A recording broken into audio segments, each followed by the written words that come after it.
Don't miss the awesome Naruto stories my sister creates. Her last channel was hacked, so to stay in the loop, please subscribe to her new channel. It would mean a lot to her, and you won't regret it. Hello to all lovers of lemon scenes. I invite you all to my boosty so you can watch your favorite Naruto What If stories in complete comfort. A subscription to Naruto Lemon, the first video with a full lemon, is already on my boosty channel. Dare!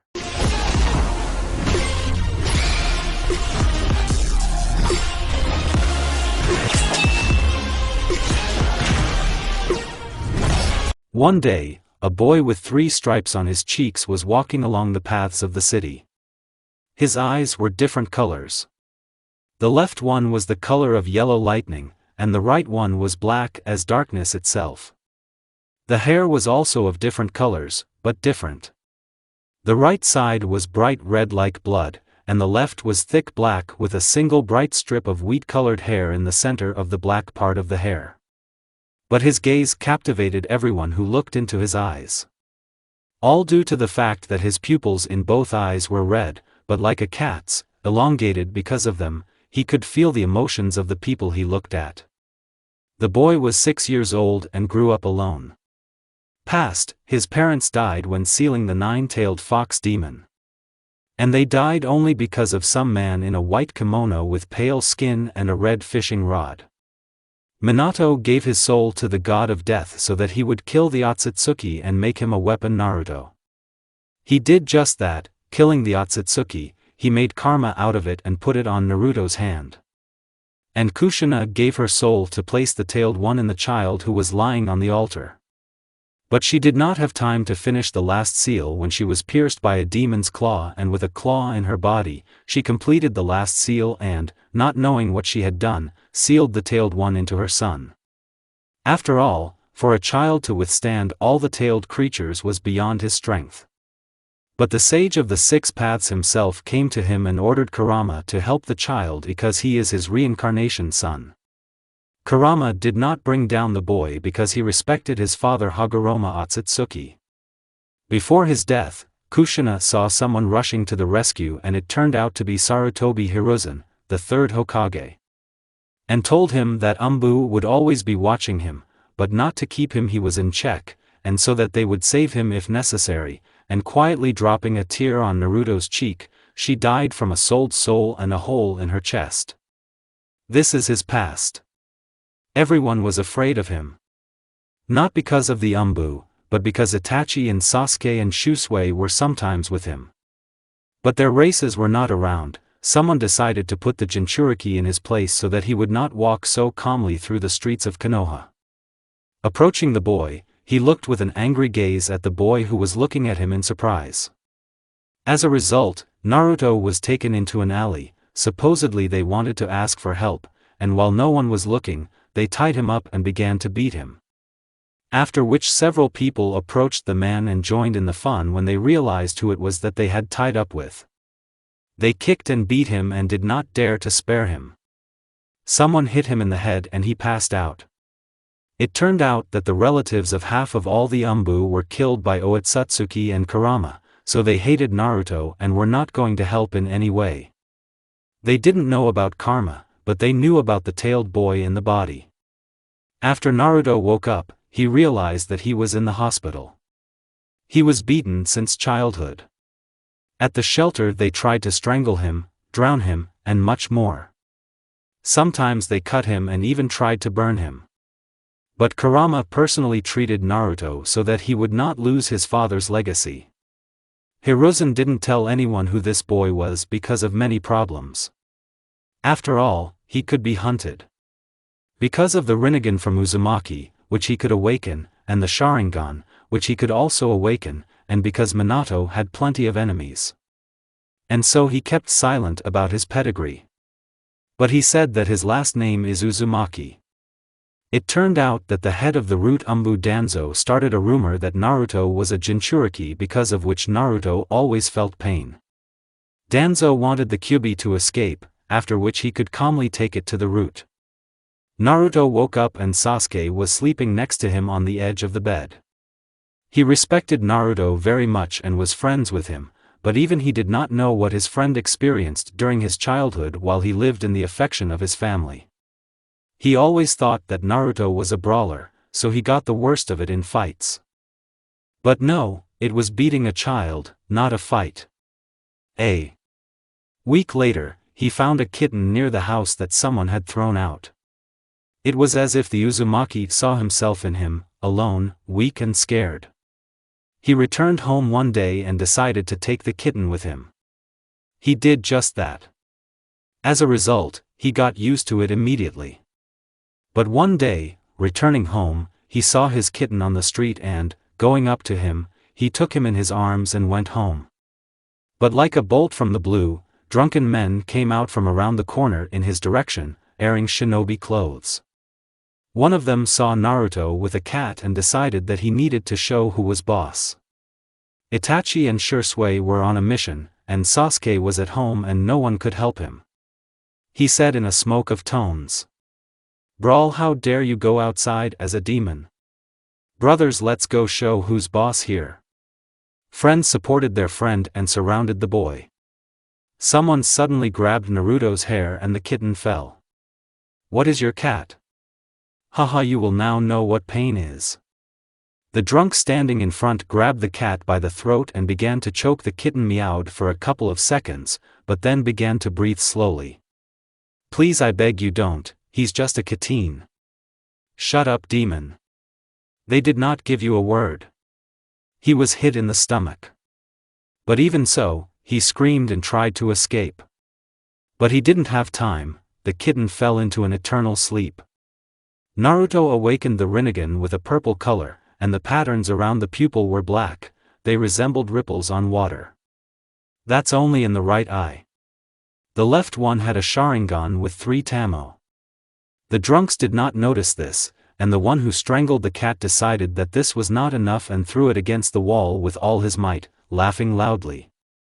Kurama decided that it was time for him to intervene and took control because Naruto passed out from the pain in his eyes.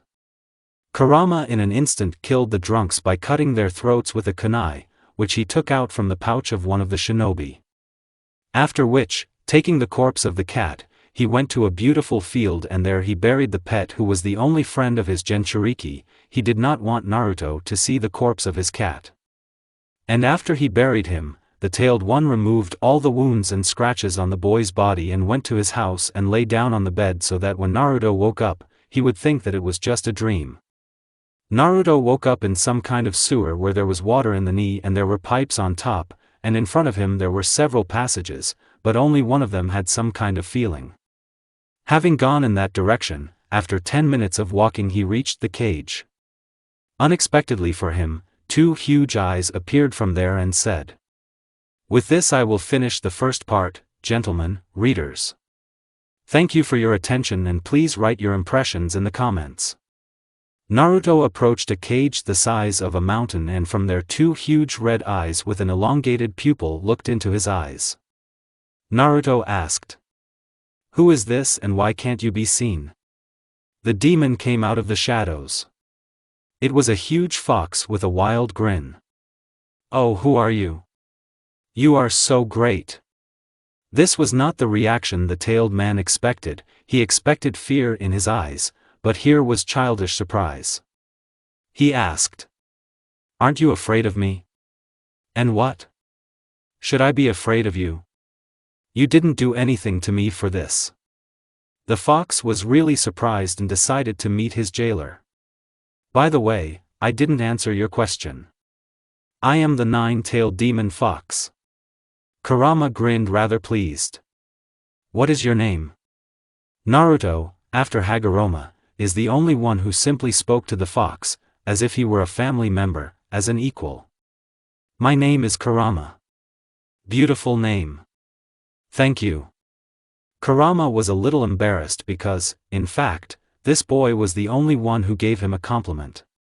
Shaking his head, Kurama asked, "What's your name?" "I've already introduced myself.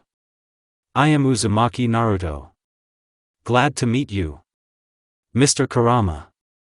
"Just Kurama." "Okay, sorry. I have a question. Naruto clenched his fists. What is it? Kurama noticed what his hands did. Will you be my friend? Naruto was sure that he would be sent to home. Fine. Opening his eyes, the boy looked at the fox and was ready to help him when he asked. To Kurama. Naruto began to sob and ran to his paw. Kurama was shocked by his actions. But realizing that because of him he was experiencing guilt, he was overcome and he allowed him to hug him just like that. Naruto grabbed onto Kurama's paw tightly and began to cry into it. Kurama's tail circled Naruto and lifted it onto his head, and Naruto cried for a couple more minutes until he calmed down. Thank you, Kurama. Naruto closed his eyes and fell asleep along with the fox. Naruto woke up at home and thought that everything except the meeting with Kurama was a dream. Naruto thought. How nice it is to have a friend. Naruto smiled and told himself that he would never lose his friends. After getting dressed and washed, Naruto went outside to visit Itachi. Entering the house, he was met by Sasuke, Itachi's younger brother. Hello Naruto. Darova Sasuke. Itachi came up and saw Uzumaki and said. Hello Naruto. With what destinies? Yes. Ka just wanted to visit.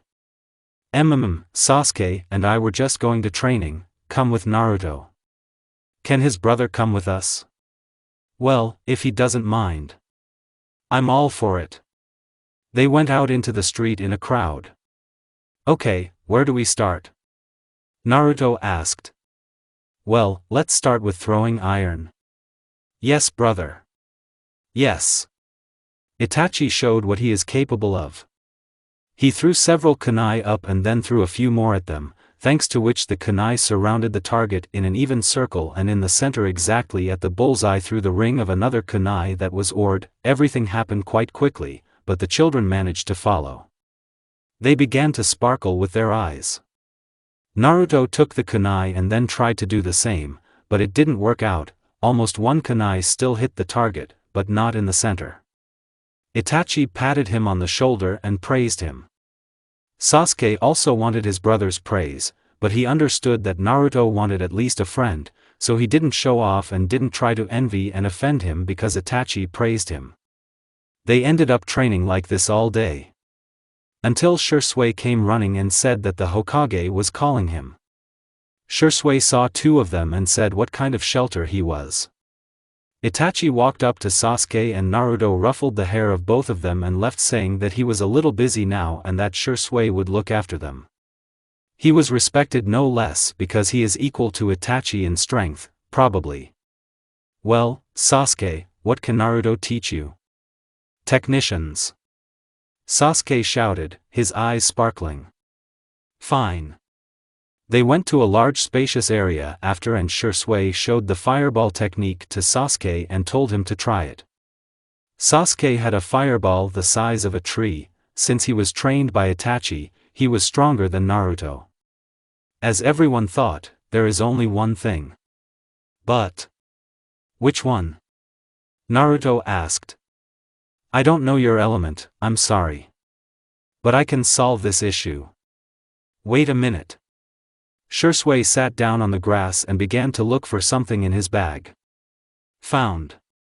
He pulled out several pieces of paper and said that this is a special paper that will show the element if you pour in a little chakra. He gave a couple of pieces of paper to Naruto and Sasuke. 2 each.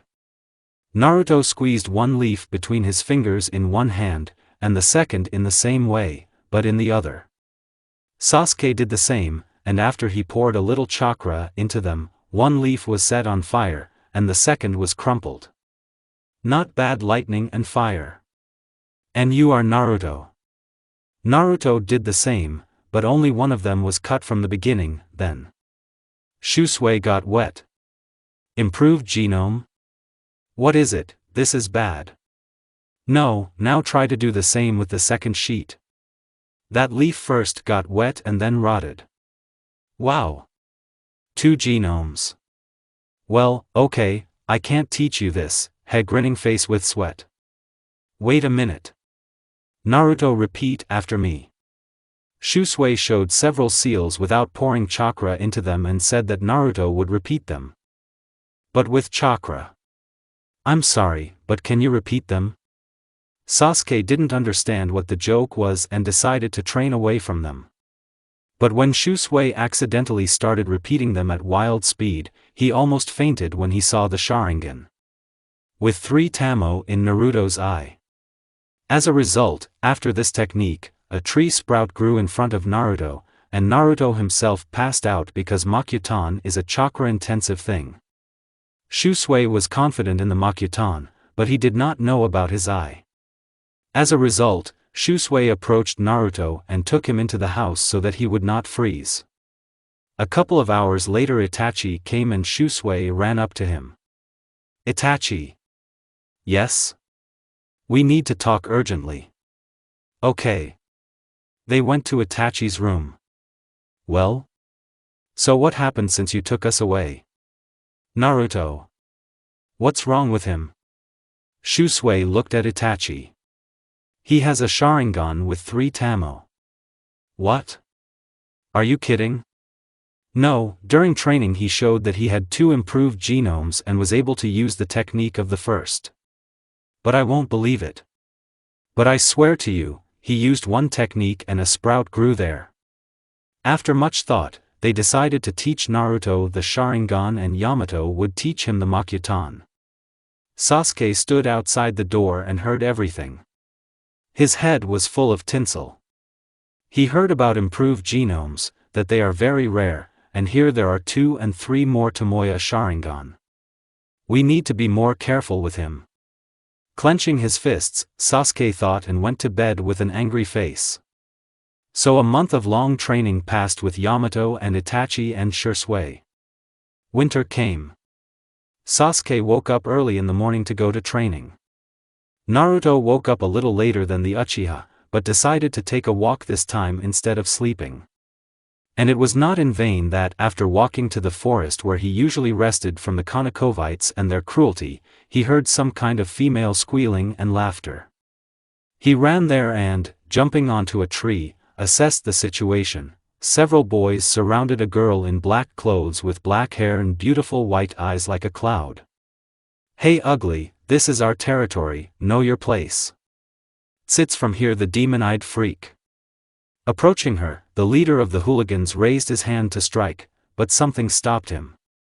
Looking at his hand, he saw a boy with terrifying eyes looking at him. What did you say about demon-eyed people? Who am I then? Demun, let's get out guys. Although we are no longer. Let's surround him.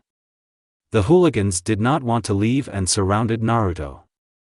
After a couple of moments, one of the crowd attacked Naruto with his fists. Naruto took a step to the side and knocked out the enemy with 1 kick to the face, after which the bully fell into a snowdrift and passed out. This entire brawl was observed by the caretaker of a girl from the Hyuga clan from a side branch. After which they all attacked Naruto at once, but after jumping onto a tree, he looked at them with a disappointed look. The hooligans rushed to the pile of snow to knock him out of there, but when they took several snowballs, Naruto disappeared. It turns out that while these weaklings were collecting snowballs, he picked up the girl and ran away not out of fear, but because he was tired of them. While he was carrying her away from the forest, she blushed, but was able to squeeze out. What's your name? Naruto Uzumaki. How are you? Hinata Hyuga. Wow, and if it's not a secret, is it true that you have a dojutsu? As? Well, yes. She was afraid that he kidnapped her so that he could have fun with her like those hooligans, and she was afraid, but something told her that he was a good person. The caretaker was about to come out from behind the tree and attack Naruto, but he changed his mind. He made a shadow clone and sent it to Hayashi Hyuga. At this time, in the Hyuga clan. She what? I ask you, sir, listen to me. What do you want? If you think about it, we can lure the Jinchuriki to us and he will strengthen our clan and we can wipe the noses of the Uchihas. Hayashi sat down and asked the clone of this caretaker to leave so that the head could think. Naruto and Hinata were sitting on a bench and chatting. Hinata was in seventh heaven. Female voice on a tree branch. How interesting, so my great-grandson decided to unite the clan with Hyuga. Very interesting. The man disappeared in a cloud of smoke. Hayashi Hyuga approached them. Hinata was scared at the sight of him. Naruto Uzumaki, we need to talk. The voice was scary. Good. They moved a little further away from Hinata. Hayashi wanted to see what the boy was capable of and abruptly decided to take him to the Hyuga clan's training ground. Why did you bring me here? I want to check what you are capable of. Why do you need this? I need to. I want to make sure of something. Well. Hinata stood behind a tree and cried because she thought that Naruto could not do anything against the head of the clan. Hayashi attacked Naruto in taijutsu, his Byakugan making itself felt. He read Naruto's every blow like a book. But unexpectedly for him, he saw in Naruto's eyes what legends are about. Rinnegan in one eye. And the Sharingan was different. Naruto began to attack Hayashi with his fists, but he easily dodged, but was already more careful with the boy, because everyone knows what the eyes of God can do. Naruto was able to send Hayashi into a genjutsu, albeit for a second, but he had enough time to punch Hughes in the eye. After which Hayashi looked at Naruto, whose Sharingan was already burning. Hayashi realized that the boy had little chakra left since dojutsu is a chakra-intensive thing. And he was able to hit the boy in the forehead, after which there was no chakra left for the Sharingan and he turned into Naruto's normal eyes. He fell and Hayashi took advantage of this. He was about to hit Naruto with a swing, but someone grabbed him by the hand. Looking back, he saw a man in a cloak and a hood. Enough. And somehow the man threw the head of the clan back 20 meters. The last thing Hayashi saw before passing out was two Rinnegan looking straight into his soul. He grabbed the boy who had passed out from exhaustion and teleported him to some cave. 5 hours later, the boy woke up and saw a waterfall in front, but there was a cave around him. He was in the cave behind the waterfall. Turning around, he saw a door. Approaching her, he heard 3 voices, but only one of them seemed familiar to him. That man with the Rinnegan, because before falling asleep he heard his voice.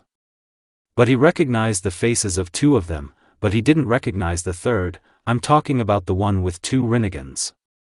The trio looked at Naruto. Dash. Dash. Dash. Hi. The girl from the trio attacked the boy.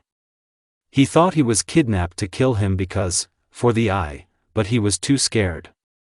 This girl was God. Uchiha Madara. And she pounced on him to check his well-being. And just hug. The hug was somehow family. He felt warm. Although she was considered a villain, he didn't care. He simply took her and hugged her back. Excuse me, are you by any chance Madara? Naruto looked into the eyes. The 3 Uchihas were young. They were about 16 to 18 years old. Yes, so what? Oh, and you are Hashirama Senju? Yes. No. Maybe. But they forgot about me, right? Excuse me, but who are you? My name is Nagato Uzumaki, Naruto. Wait, are you my brother? Yes, but I just left the village a very long time ago on the orders of the advisors and the Hokage. This is a very sad story. Tell me nothing, I want to understand what happened to me in childhood. Flesbek. Hide Danzo, I will never give Naruto to you. Give him to me and I will make him strong. No, shut up already. You just want to make him an obedient, senseless murderer. He will be trained by Nagato and will study at the Shinobi Academy. Nagato must be kicked out of the village. He's too dangerous. He can steal Naruto with his Rinnegan. No, you can't kick him out.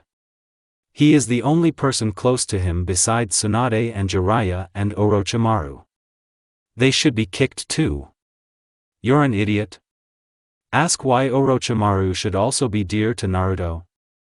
Yes, Orochimaru was kicked out here because he wanted to become his godfather. One day he and the Toad Sannin had a fight for the title of godfather. But Minato came and said that the two of them should become his godfathers. They both found at least some kind of peace. And after long quarrels, the third Hokage Shon was able to protect the students and half-brother Naruto. The story of Nagato. As a child, the boy lost his parents and received a Rinnegan in both eyes. After which Jiraiya took him in. After which he took him to Konoha. Yahiko and Konan died in that war at the hands of Sand Shinobi. Minato and Kushina decided to train before how to have a child and took Nagato in as their own. But through his eyes, a hunt was carried out and he fled from the village so that Konoha would not be attacked from under the radar by hunters sent by collectors. He wandered for a long time and finally decided to return when he was found Hashirama and his wife Madara. After they met, they found Orochimaru. He was not surprised. After all, he had seen a lot in his life. He told them about his secret base behind a cave through which even the Byakugan could not see. And that's how it all happened. Sorry. For what?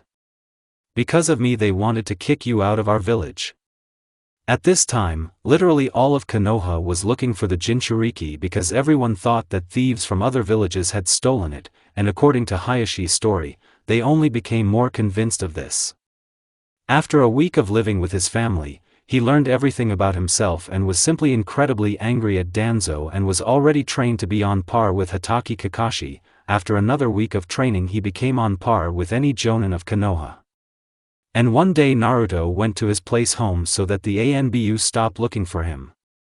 At the sight of him, the Umbu ran to Danzo and the Hokage to report Naruto's appearance. The rumor about the theft of Naruto reached Jiraiya and Orochimaru with Tsunade and they also began searching, but in other villages. And they sent letters to the third one about where he was not. After which the third Hokage realized that he was not in any village familiar to him. And now Orochimaru was recognized as an ally of Konoha, and Jiraiya and Tsunade were able to return because Danzo, unexpectedly for everyone, was killed by someone. Even the Hokage did not know who did it. And Naruto did this after Madara and Nagato made their way to Danzo, which was an ordinary walk for such people. They didn't even find them, but when they entered Danzo's office wearing masks, he couldn't even understand who it was, but after one of he caught it with a genjutsu, and the second one sealed it in his hand, they fled as quietly as they attacked. They brought it to the cave, after which they unsealed it and removed the genjutsu. Danzo opened his eyes and looked in disbelief. In front of him stood Naruto, behind whose back stood the first Hokage, Madara Uchiha and Nagato Uzumaki. After which his hands were untied and he fought with Naruto. Fight! Hashirama shouted while watching his relatives fight with this scum. Naruto shot a fireball at him, Danzo did the same. And when both fireballs disappeared, Danzo accidentally looked into Naruto's eye and fell under a genjutsu. After which he had difficulty dispelling it, but it was too late. The last thing Danzo saw was Naruto's eyes, and the last if you heard this. Know the pain. Naruto spent all his chakra to lure his soul into his subconscious. In his subconscious, with the help of kurama, he created a huge room where he trained, and as a result, he lured and sealed his soul in that room. Opening his eyes, Danzo realized that he was in some kind of room, but he could not move. Looking back he saw that he was tied to the tree with chains, and with every movement they squeezed him towards the tree. As a result, he heard steps from behind that, coming out from behind the tree, turned out to be Naruto's steps. Naruto stood in front of the hanging Danzo and created 10,000 clones, spending even more chakra. Ask where so much chakra comes from if he stomps on everything on the seal. Nagato gave him some of his chakra right after Naruto sealed this bastard inside himself. He has a huge amount of chakra. This clone gang each had a sword. Danzo immediately understood what would happen to him, and no matter how much he shouted the necessary words to dispel the genjutsu, he did not understand that this was happening to him. The clones in chorus told him that it was he who was sealed in Naruto's subconscious and he would never be able to escape. Each of the clones made at least 30 to 100 blows with the sword, after which Danzo's wounds healed and everything happened again. If anyone needs an example, just remember how Itachi once caught Kakashi in genjutsu, the same thing, but this torture will last forever. Everyone in Konoha was excited by the news that Danzo, the head of the Umbu root, was killed. Even the same Hokage did not know what happened. Only 5 people were Naruto with his 3 relatives and Danzo, who was now being pierced with katanas. Sometimes Naruto spared Danzo and dispersed the clones, to train with him. The Sharingans were in Danzo's body, but not in his soul, but he could still give a good fight for Naruto. Then when Naruto finished training, he created 100 clones of clones that trained with Danzo so that Naruto would gain experience in battles. And so Naruto created a clone who wandered around Konoha just like that. At that time a couple of 100 clones were training with Danzo. Danzo was able to persuade Naruto not to be tortured anymore because it would be a waste of time to waste him like that if you could train with him. Naruto did it with Danzo so that he wouldn't was able to disobey. When Naruto learned everything that Danzo knew and everything that he could do and learned it, he became useless and Naruto gave his soul to the god of death so that if necessary, Naruto could call him and use him without using his soul. Danzo was very surprised that the god of death came into Naruto's subconscious, but when he realized that they had come for his soul, he knew that everything had already been decided with him, and in the end the god of death took Danzo. The first to know about Danzo's death was Sai, a member of the Umbu, because the seal on his tongue had disappeared. And so Naruto studied, became stronger, smarter, and so on. And he went to the Shinobi Academy. There, all the girls were pining for Sasuke while the boys were jealous of his popularity. And now the Genin exam is to make a shadow clone. Sarutobi asked Itachi to call Naruto and he did. As a result, Naruto was at the Hokage residence within 20 minutes. Entering the office, he saw a gloomy Hiruzen and asked, "Is something wrong?" "Naruto, I was waiting for you, sit down," Sarutobi said, pointing his hand towards the sofa. He sat down on the sofa and waited for the third one to say something. "Naruto." "Yes?" "A spy from another village has entered the academy. Your task is to fail the exam, perhaps he will be one of the teachers. After that, you must find and catch the criminal. There is Hokage-sama. He respected him even if because of him he could not take his parents' house, which rightfully belonged to him. Everything went according to canon with only one thing, but Iruka did not come there. Naruto himself dealt with Mizuki. As a result, the class did not believe it when the Hokage himself came to class and announced that Naruto had saved Konoha from possible danger. Everyone looked at the Hokage with their mouths open in surprise. And so enough time passed and Kakashi introduced them as participants in the Chunin exam.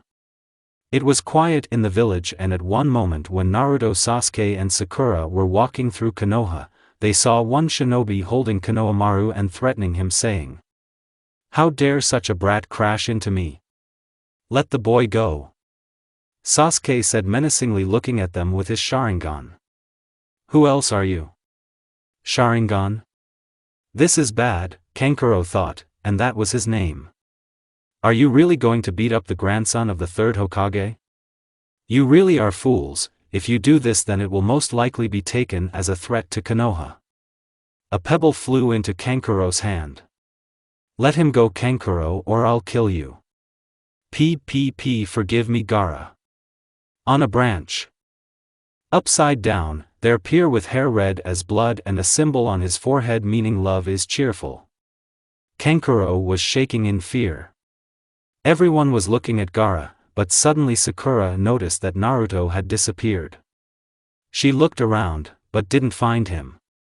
And she looked at Sasuke, who was shaking with laughter, barely holding back. She didn't have time to ask when he pointed at Gaara. Gaara noticed this, but did not understand, and when Sakura looked at Gaara, she first fell into a stupor, then she also began to choke with laughter. Gaara didn't understand what was happening, but immediately realized that there were three of them and one of them was missing and realized that someone was poking him. Looking to the right in surprise, he saw Naruto poking him in the hair. He was very familiar with this hair color. There was deathly silence in the air, because Sakura and Sasuke pulled themselves together and found the strength to remain silent.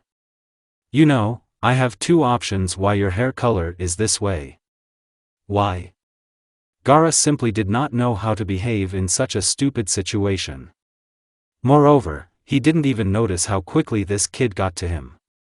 Either it's paint or you just have roots from my clan. What? All pure Uzumaki have red hair. See my hair for example. They are only half red, and the other colors are from other relatives. In terms of? And why? No, just think about it.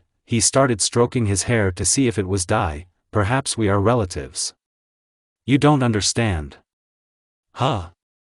Why are you touching me so calmly? Gaara pushed him away with sand and looked at him.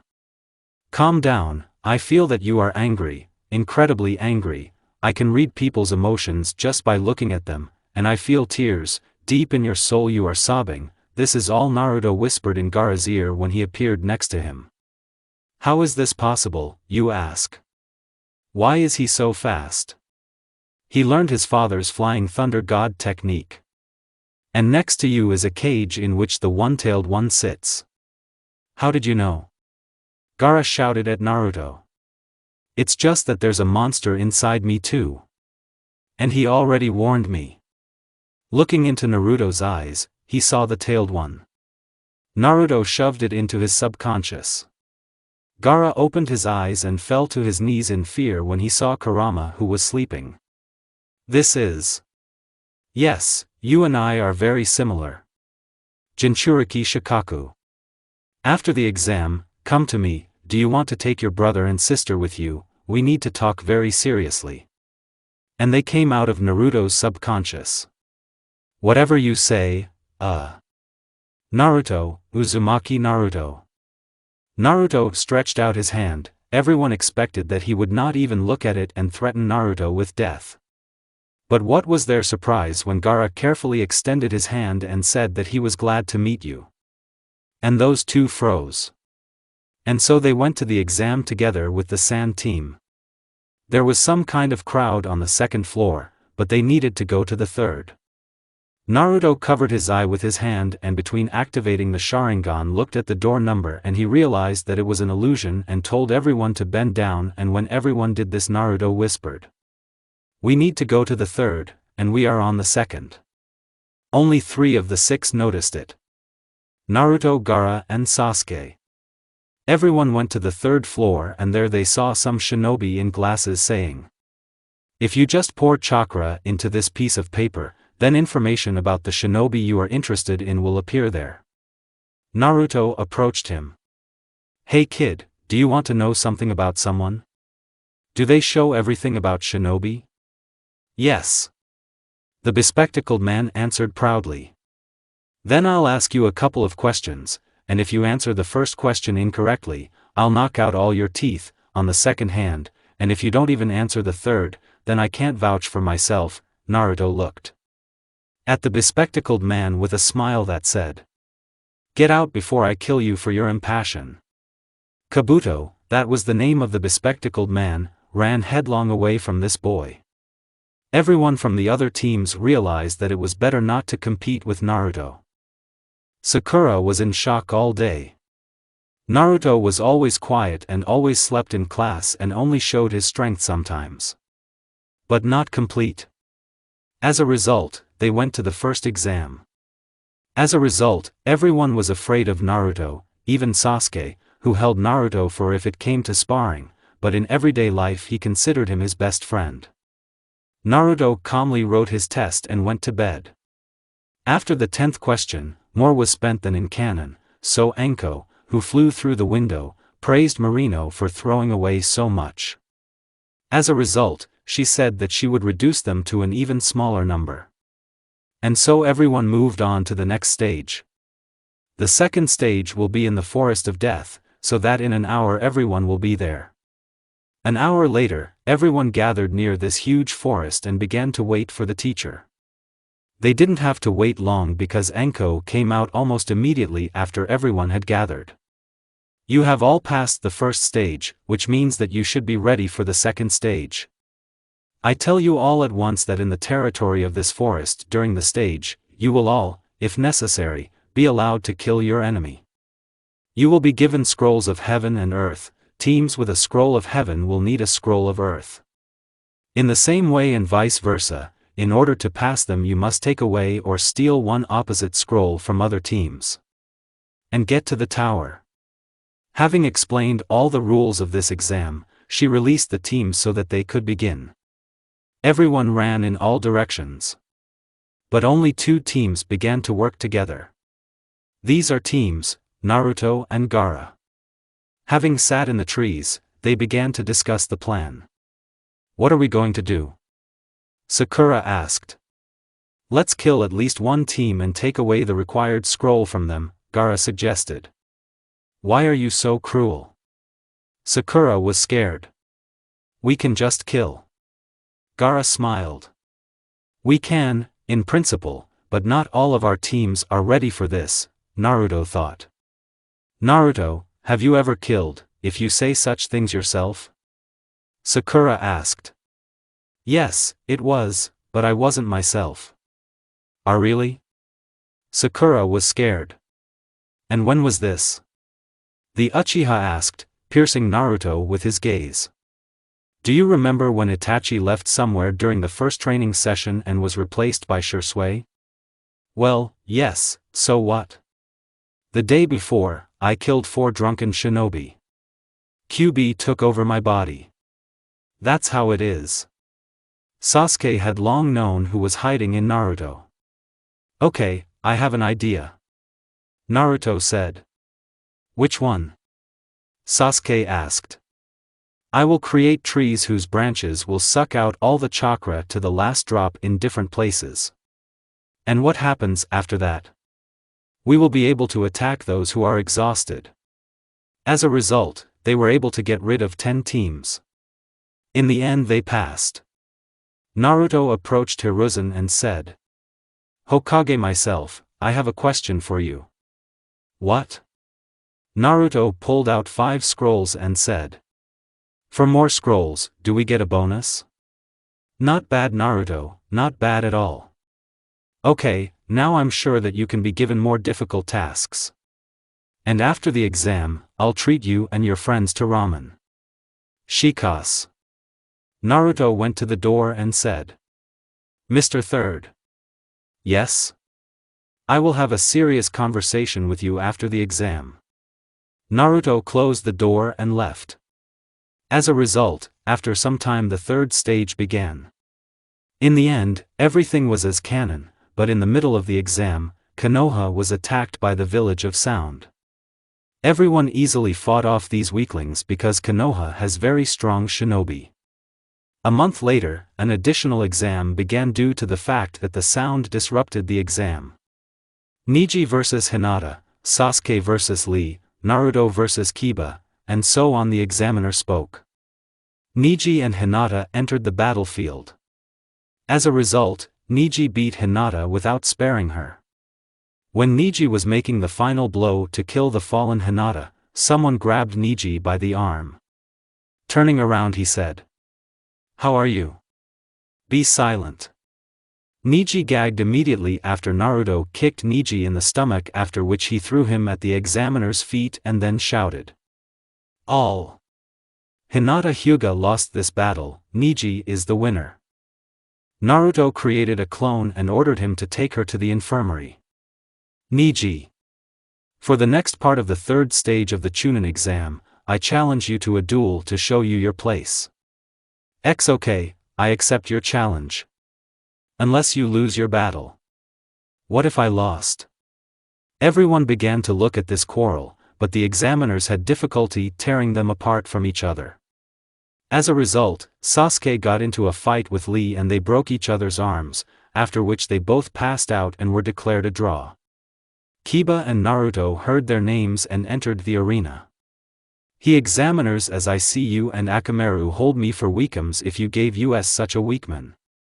Team Naruto and Team Gaara made a hand-face gesture and began to imagine black clothes and Kiba's grave. Naruto was furious at Niji's misdeed and he decided to simply and easily end things with this weakling. With one blow he knocked him out, and for Kiba the exam was already over. In the next part, only those who were strong remained. In the end, everyone was only waiting for the fight between Naruto and Niji. And their battle was fought last. As a result, Naruto entered the arena angry as a demon, and Niji wanted to put Naruto in his place, but he knew that this was beyond his strength. As a result, Naruto began to look at Niji and said, "I know about your seal on your forehead and I don't care what branch you are from." Meanwhile, in Naruto's thoughts, Kurama is a whole library of knowledge. And I am strong enough to put anyone from your clan in their place. If you can cheer me up, then I will remove this pathetic seal on your forehead. Niji hovered in place, afraid to move, his thoughts. This can't be happening. He can't take it off. But what if? No, it is impossible for he to blind my brains. Less words, more action, Naruto. Attack. Niji attacked Naruto in taijutsu. Naruto was bored, but when Niji used the secret technique of the clan, rotation. After that, the edges of Naruto's lips rose and he said, "Wow. Well done, you have mastered the technique of the main branch." Hayashi's eyes widened, because he did not expect this from some person from side branch. As a result, Niji was able to make Naruto smile after about half an hour of battle. Even though Naruto didn't attack with more than one hit, he was still able to stun Hyuga. With this one blow. Naruto clone after he carried Hinata to the first aid station, she told him something. Flashback. "That's it Hinata, I'll go get the doctors right now and you wait." She grabbed the tip of her sleeve. "Naruto-kun, please don't beat up Niji, he just hates the main branch of the Hyuga clan. He didn't deserve this, please." "Okay Hinata-chan." End of flashback. Naruto finally walked up to Niji and said, "Well done Niji, you were able to cheer me up. As I promised you, I will remove the seal from your head." "What? Are you really capable of this?" After Hayashi heard the topic of their conversation, he jumped into the arena and rushed at Naruto. They clashed in taijutsu. Naruto didn't want to waste his time on the head of the Hyuga clan. But he got bored with him and started talking while he attacked him. "Hayashi Hyuga, why did you attack the exam participant? You don't dare remove the seal of the Hyuga clan. And if I dare, what? I'll beat you up, little one, until you think it's too much. You are weaker than Niji." "What? What did you hear? At one time, I fought with you like a child with a champion, now I don't want to simply waste my time on you." "Oh, you little one." The head of the Hyuga clan made a direct blow from which Naruto easily dodged and hit Hayashi in the stomach. Naruto made a couple of hundred clones that prevented Hayashi from reaching Naruto. Naruto took Niji's body in his arms and then ran out of the arena. Naruto was declared the winner. After the clones had dispersed, Hayashi ordered his entire clan to comb all of Konoha, but to find Naruto. This is the main thing now. Naruto ran into the forest of death and then made a couple of hundred clones that combed the entire area and killed all the dangerous animals. And Naruto used a Makuton to build a tree house. Walking inside, Naruto placed Niji on the wooden bed. Where did he run? I don't know, look more carefully. I won't have time. I'll cover you. Gaara? Where did you come from here? Do what you wanted to do and don't ask stupid questions. Okay. Naruto took the bandana off Niji's forehead and looked at the seal, thought and put his hands to it. So this seal seems to be called a bird in a cage, or something like that. Oh, got it. Naruto began to trace the seal with his finger and noticed how the seal slowly began to burn out of the nutri. Naruto is simple. I took it and added an extra symbol there, which is why something like an error occurred and the seal burned with blue fire. A long time ago, when the seal was still being created, they were put on bandits and robbers, because they were not pitted. During the first attempt, the creator accidentally killed the target. He rewrote the formula for this seal hundreds of times, but nothing helped. And towards death a sensation came to him. Just make sure that the seal burns out if there is a writing error, without causing harm to the carrier. But there was one important thing. This seal can only be remade with the blood of Uzumaki and Hyuga. The seal had almost burned out when Madara appeared in front of him and said, "Naruto-chan, you don't need to take it off, don't do that yet." "But why? If you do this, they will kill him. Do you want this?" Naruto stopped erasing the seal after Madara's words and decided to stop. "Well, when is the best time to do this?" "Well, and you make Hinata the head of the clan and then she will be able to allow you to remove the seals on all the foreheads of the side branch." "You're probably right." Naruto restored the seal to how it was before. Madara disappeared. Naruto carried Niji out and placed him at the door of his clan. As soon as Hayashi, passing by, saw Niji, he took off his bandana and calmed down. Hokage's office. Wolf. An umbu in a wolf mask appeared out of nowhere. Yes, the Hokage herself. "Call the heads of the Hyuga and Uchiha clans to the meeting room." "Hi." The umbu disappeared as suddenly as he had appeared. Half an hour later, the heads of the clans gathered in the meeting hall. Namely, Fugaku, Hayashi. Hayashi put a seal so that no one could enter or leave while the seal was standing. "Did you call Hiruzen? Something happened?" "Yes. Naruto has become too strong." "Why did you get the idea?" "It's not for you to ask Hayashi, he was able to escape from you during the Chunin exam." Hayashi frowned and clicked and began to glare at the third with a dissatisfied look. "What? It's true." Fugaku grinned a little, but instantly frowned his face back. "And what are we going to do with it?" "I'm sorry, what?" "I have an idea. I want to make sure that he ends up in someone's clan." The heads of the two greatest clans opened their mouths. "For what?" "And then, we need to make him strong enough so that he can proudly become Hokage in the future." "What?" the two asked in unison. "What?"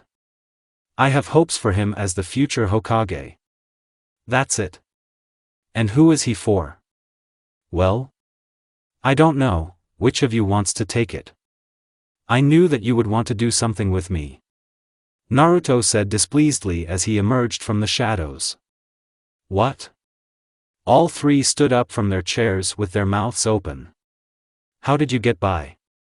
"Such a small seal won't stop me," Naruto said, grinning proudly. "Before making such stupid decisions, you need to ask the Hokage herself." "And who do you want to go to?" "To no one." Both clan heads were surprised, because such a chance comes once in a lifetime. "I don't need to go to clans where I already know everything." "What does it mean?" "Be silent." Naruto looked at Fugaku with his Sharingan. Fugaku's eyes widened, just like the others. "Why don't you want to join the Uchiha or at least Hyuga clan?" "Yes, I know how to use a Sharingan, and I've already copied all the scrolls of almost all the clans and even learned half of them." "How? Who did not you stolen them from?" "Only at Nara, there is very good security there." "Wait, did you steal ours too?" The heads of the greatest clans said in unison. First of all. Naruto smiled and looked at the evil faces of the heads. I want to return the Uzumaki clan and wipe the noses of your two clans. Naruto's face changed. His look said that it was better not to interrupt him and think about his intentions. And with whom are you going to revive the clan? The Hokage smirked and began to listen to Naruto. First I will defeat all the enemies that will interfere with me, after that I will go on a journey and begin to collect all the remaining Uzumaki. After all, even if almost all of us were exterminated, it's not a fact that I'm the last. For example, Karen Uzumaki. Nagato Uzumaki. What? Do you know him? Where? Naruto realized that he had said too much. I've already told you too much, I want them to no longer limit me or interfere with me. Hiruzen thought for a moment and agreed with Naruto's goals. And you will so easily allow him to do whatever he wants? Well, yes. Why? But because I don't want to limit it. Thank you. Naruto removed the seal and went home with a grin. Naruto went into the bedroom and plopped down on the bed and fell asleep. The next day he went to visit Orochimaru. He didn't find him anywhere and saw Anko. If Anko was his student, that's why she knew where he could be. Anko-san, where is Orok? He is in his shelter number 4. Thank you. Bye. Naruto ran into shelter number 3. Orok.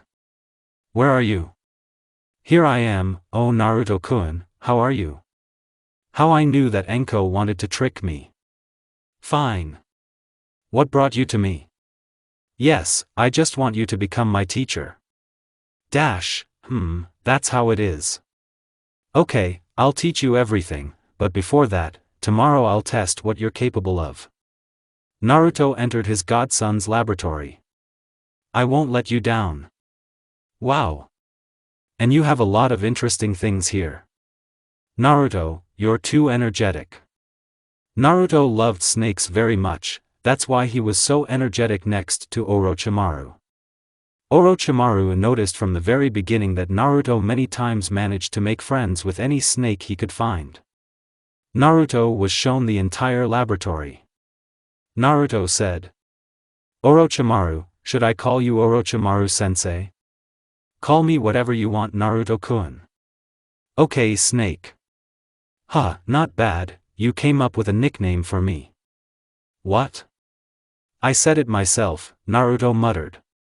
Orochimaru thought and stroked Naruto's hair and walked into his office. Follow me, Naruto-kun. Entering Naruto's office, he saw a bespectacled girl his age with red hair and bright scarlet eyes sitting on the sofa. Hi Karen. Naruto-kun. Karen got up from the sofa and ran up and hugged Naruto.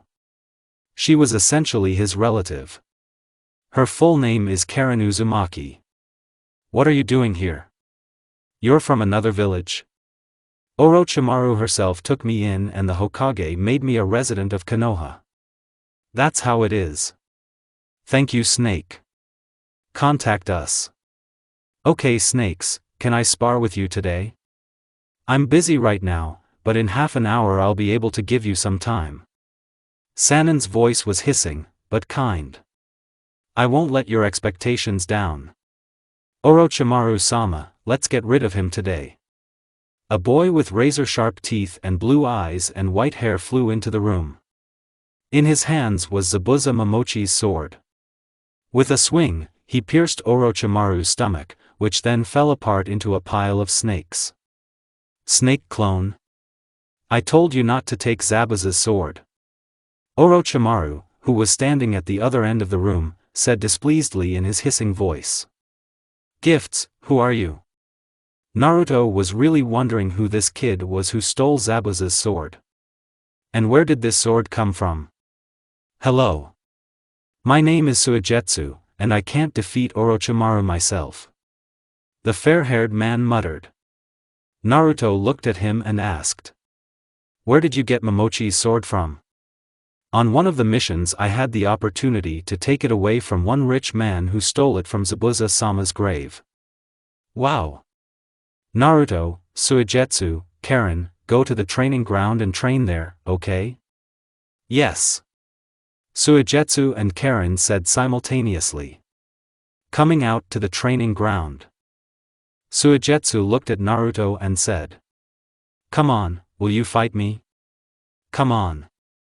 Suigetsu attacked Naruto with a small katana, and Naruto repelled his quick attacks with a kunai, and unexpectedly for him, when he was able to take away Suigetsu's katana and was about to cut off his head, the sword simply cut off the blonde man's head, after which he turned into water and found himself behind Naruto. Suigetsu grabbed Naruto and put a kunai to his throat. I won. Mwahaha. Nope.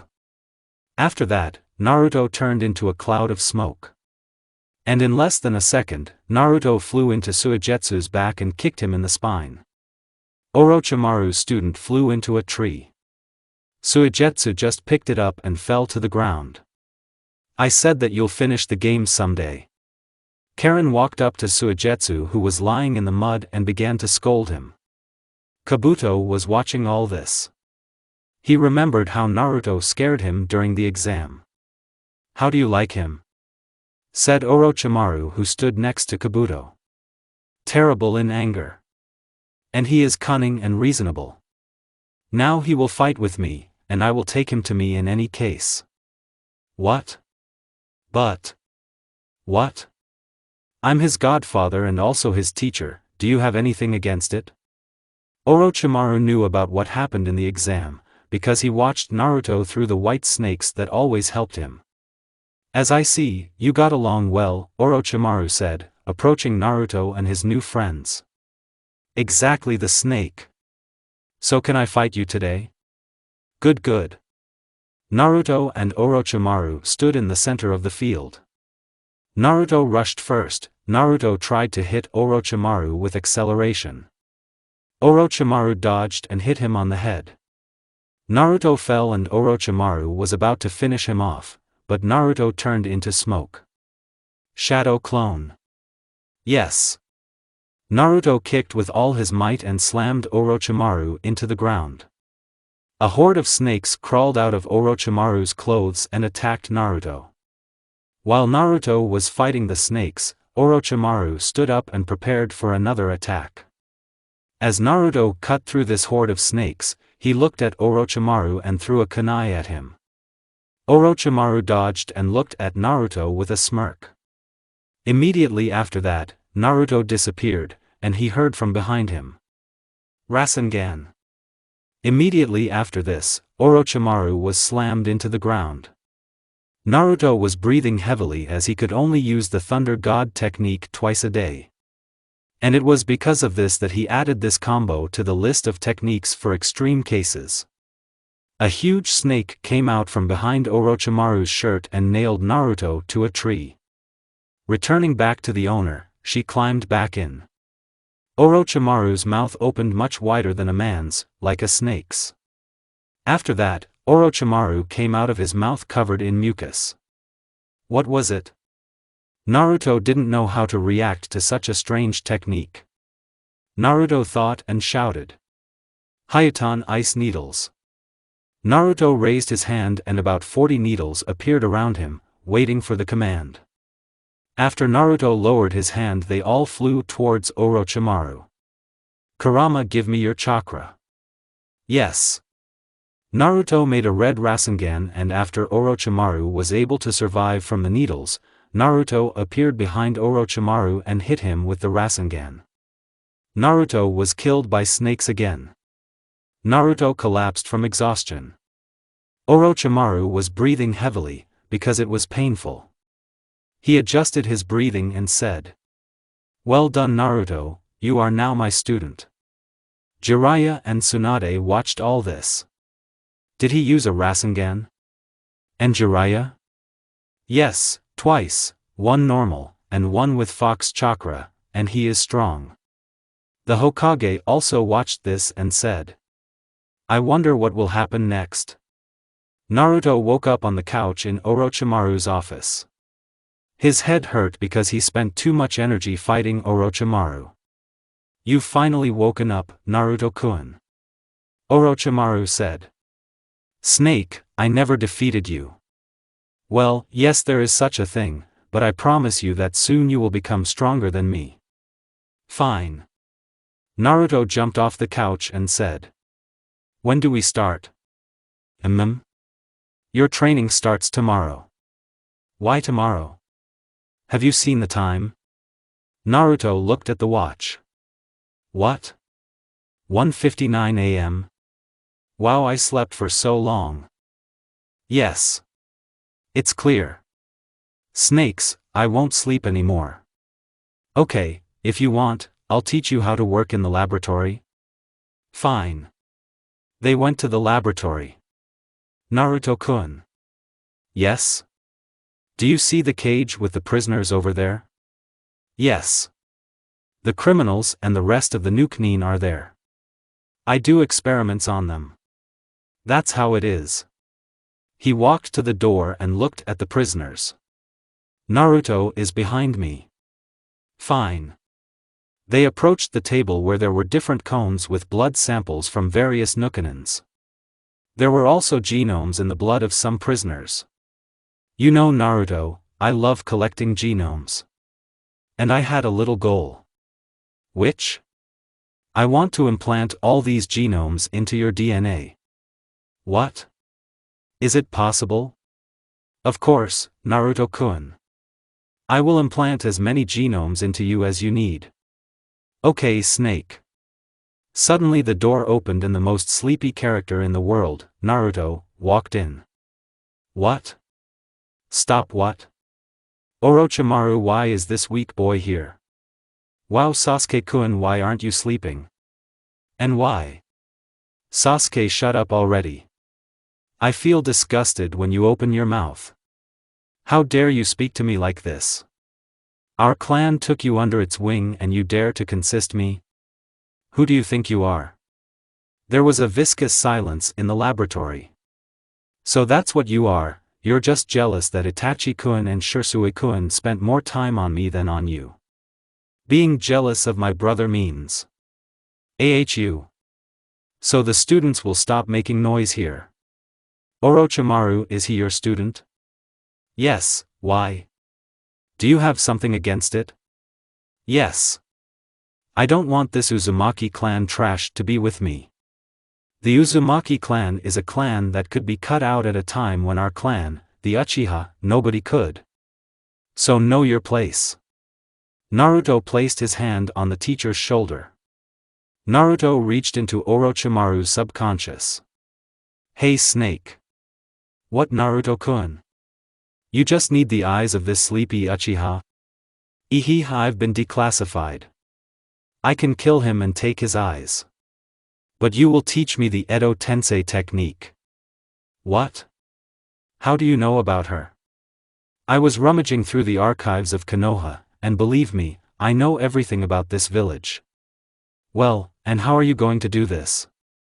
If you agree, then you will see how I will do it. Well, okay. Tell me when and I will do it. Right after he awakens the Mangekyo Sharingan. And you can't just achieve Mangekyo yourself, starting with his Sharingan. Well, I just don't want to waste time on this. Whatever you say. Do you not hear me? Get away from me already, Sasuke. Why? I don't talk to weaklings. Oh, you pathetic weakman. Know your place, little. And this pathetic Uchiha activated one Tomoya Sharingan. Stop looking at me with your mirrors. And Naruto reflected the Uchiha's genjutsu back at him. Sasuke found himself in his genjutsu. What? Where I am? You're under your own genjutsu. You're Naruto again. Shut up already. Sasuke didn't stop and continued to piss Naruto off. And Naruto just stood and looked at this Uchiha. Sasuke was about to grab a kunai when his arms and legs were tied by trees and were not even allowed to move. What the? This is now my genjutsu and it's up to me to decide how I'll torture you. Naruto disappeared and Sasuke began to see the genjutsu. To genjutsu. Sasuke found himself in his house. He sat in the usual position where he usually talked with his father. He realized this by looking to the left and seeing a garden with a beautiful tree on which beautiful pink petals grew. This tree is called Sakura, and on the wall that stood behind the Sakura was the coat of arms of the Uchiha clan. And looking to the right, he was shocked. Naruto was sitting there with Itachi in the same position, and Naruto was telling something while looking forward. Looking ahead, he saw his father.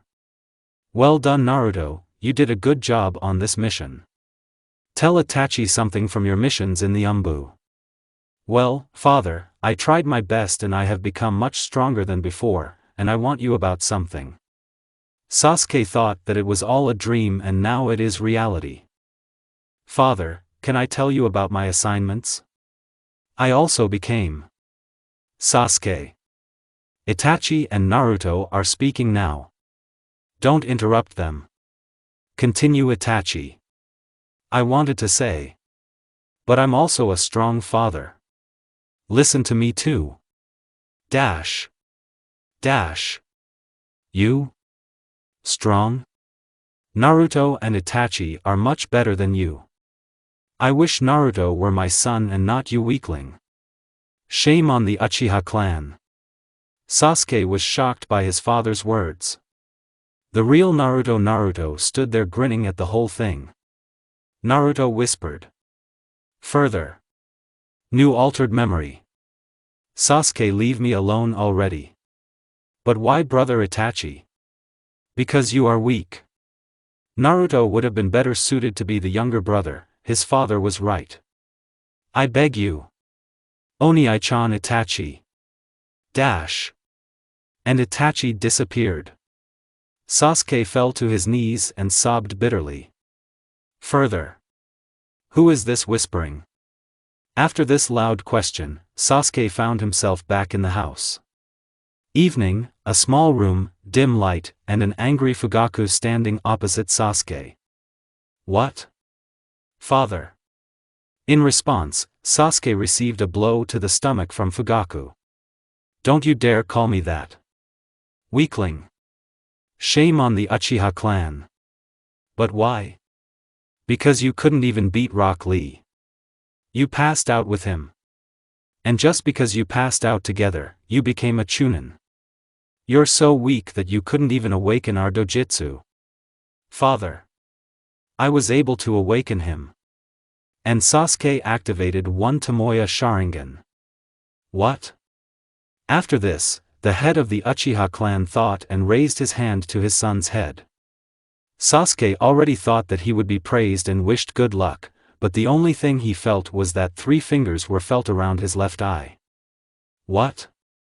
A weakling like you is not worthy of the main strength of the Uchiha clan. And Fugaku tore out Sasuke's eye. Sasuke fell on his back in pain and screamed. Holding his left eye socket with one hand, he began to crawl back when he collided with the wall. Tears flowed from the right eye socket. I ask, father, whining. Stop doing that. Leave me at least one eye. I pray. Fugaku, without reacting, took out a small container and placed the eye there. Give it back. Second eye. Fugaku barked. And he attacked Sasuke, who did not want to give up his eyes. The little Uchiha was beaten. Afterwards, he fell on his back and was no longer able to even move. The only thing he could do was pray and shed tears. And the head of the clan approached and tore off the second eye. Sasuke didn't even have the strength to scream. But he felt pain. And Fugaku killed several of his distant relatives and ordered them to throw him out of the clan's territory. They did just that. After that, Sasuke lived in this genjutsu for about 6 months. They beat him every day because Fugaku paid the Chunin well to beat him every single day. Sasuke didn't see them and therefore couldn't give any change. All efforts went into treating Sasuke's wounds. No one helped him except Sakura, who still loved Sasuke, even if he was a disgrace to the Uchiha clan. And even if he always rejected her and even insulted her, she did not stop loving him. Naruto allowed at least someone to help Sasuke. But in the end, Sakura's parents received orders to throw out the shame of the clan. Eventually, Sasuke was once again abandoned like a puppy. And so, when almost everything was over, he was already afraid of every rustle. There were no ANBU watching him, no one to protect the boy. Except for Sakura, which from time to time tried to look after Sasuke. And Sasuke himself didn't understand how he fell in love with her. After all, she is the only one who dared to help him, more than once. And when she left in the evening, he again hid in a small building in the forest, into which no one poked his head. And he heard a painfully familiar voice, but could not remember it. "Well? How do you live here? Ski?" This voice was playful and painfully pleased. "Who is this?" Sasuke was afraid that he had been discovered. "Oh, you're really shaking. What an irony, you always called me a weakling, always since Itachi and Shisui began to train us. And now you are trembling from my mere presence. Who are you?" "Call me Naruto Uzumaki." Naruto? I do not believe." Click. And Sasuke felt something in his eye sockets. He opened the eyes that had appeared in their sockets. "You're really stupid. You didn't even realize that you were under Ash's genjutsu for so long." "What? I tried to break the genjutsu but it didn't work. And you thought it was because it was reality? Huh.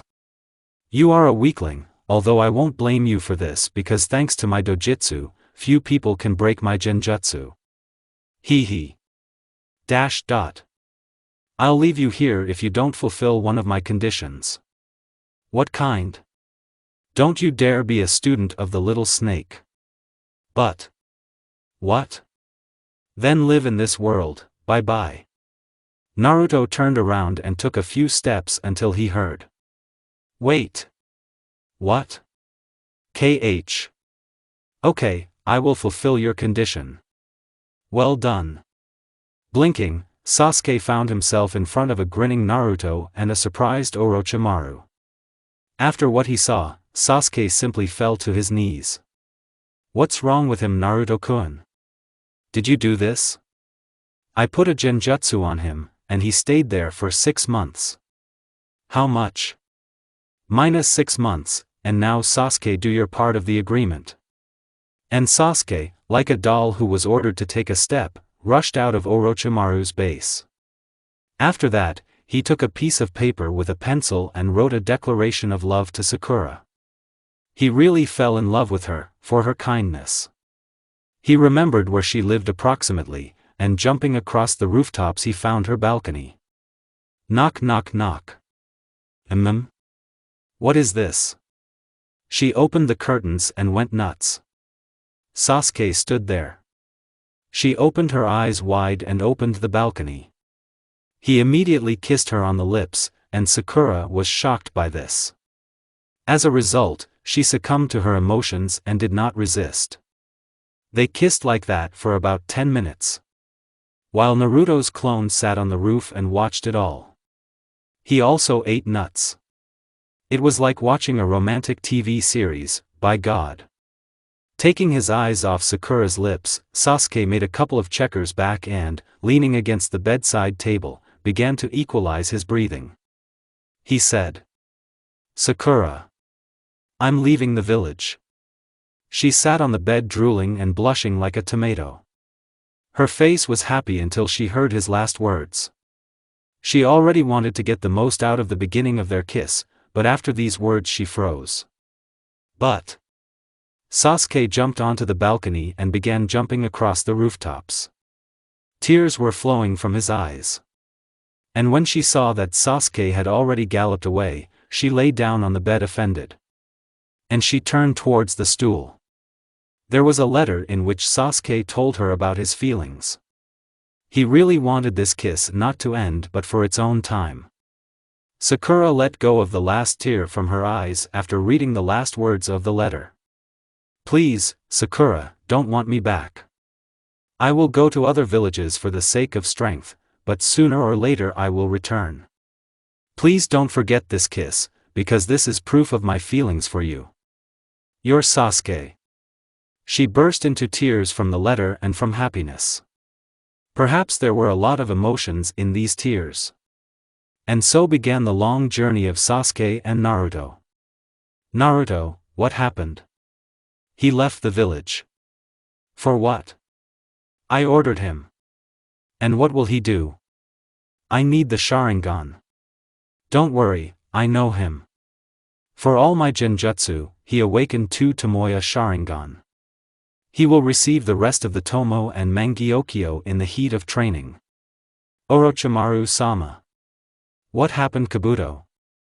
That same organization. Orochimaru did not show it, but when he heard the word organization, he opened his eyes wide. Scroll. Kabuto took out a red scroll, which Orochimaru immediately snatched.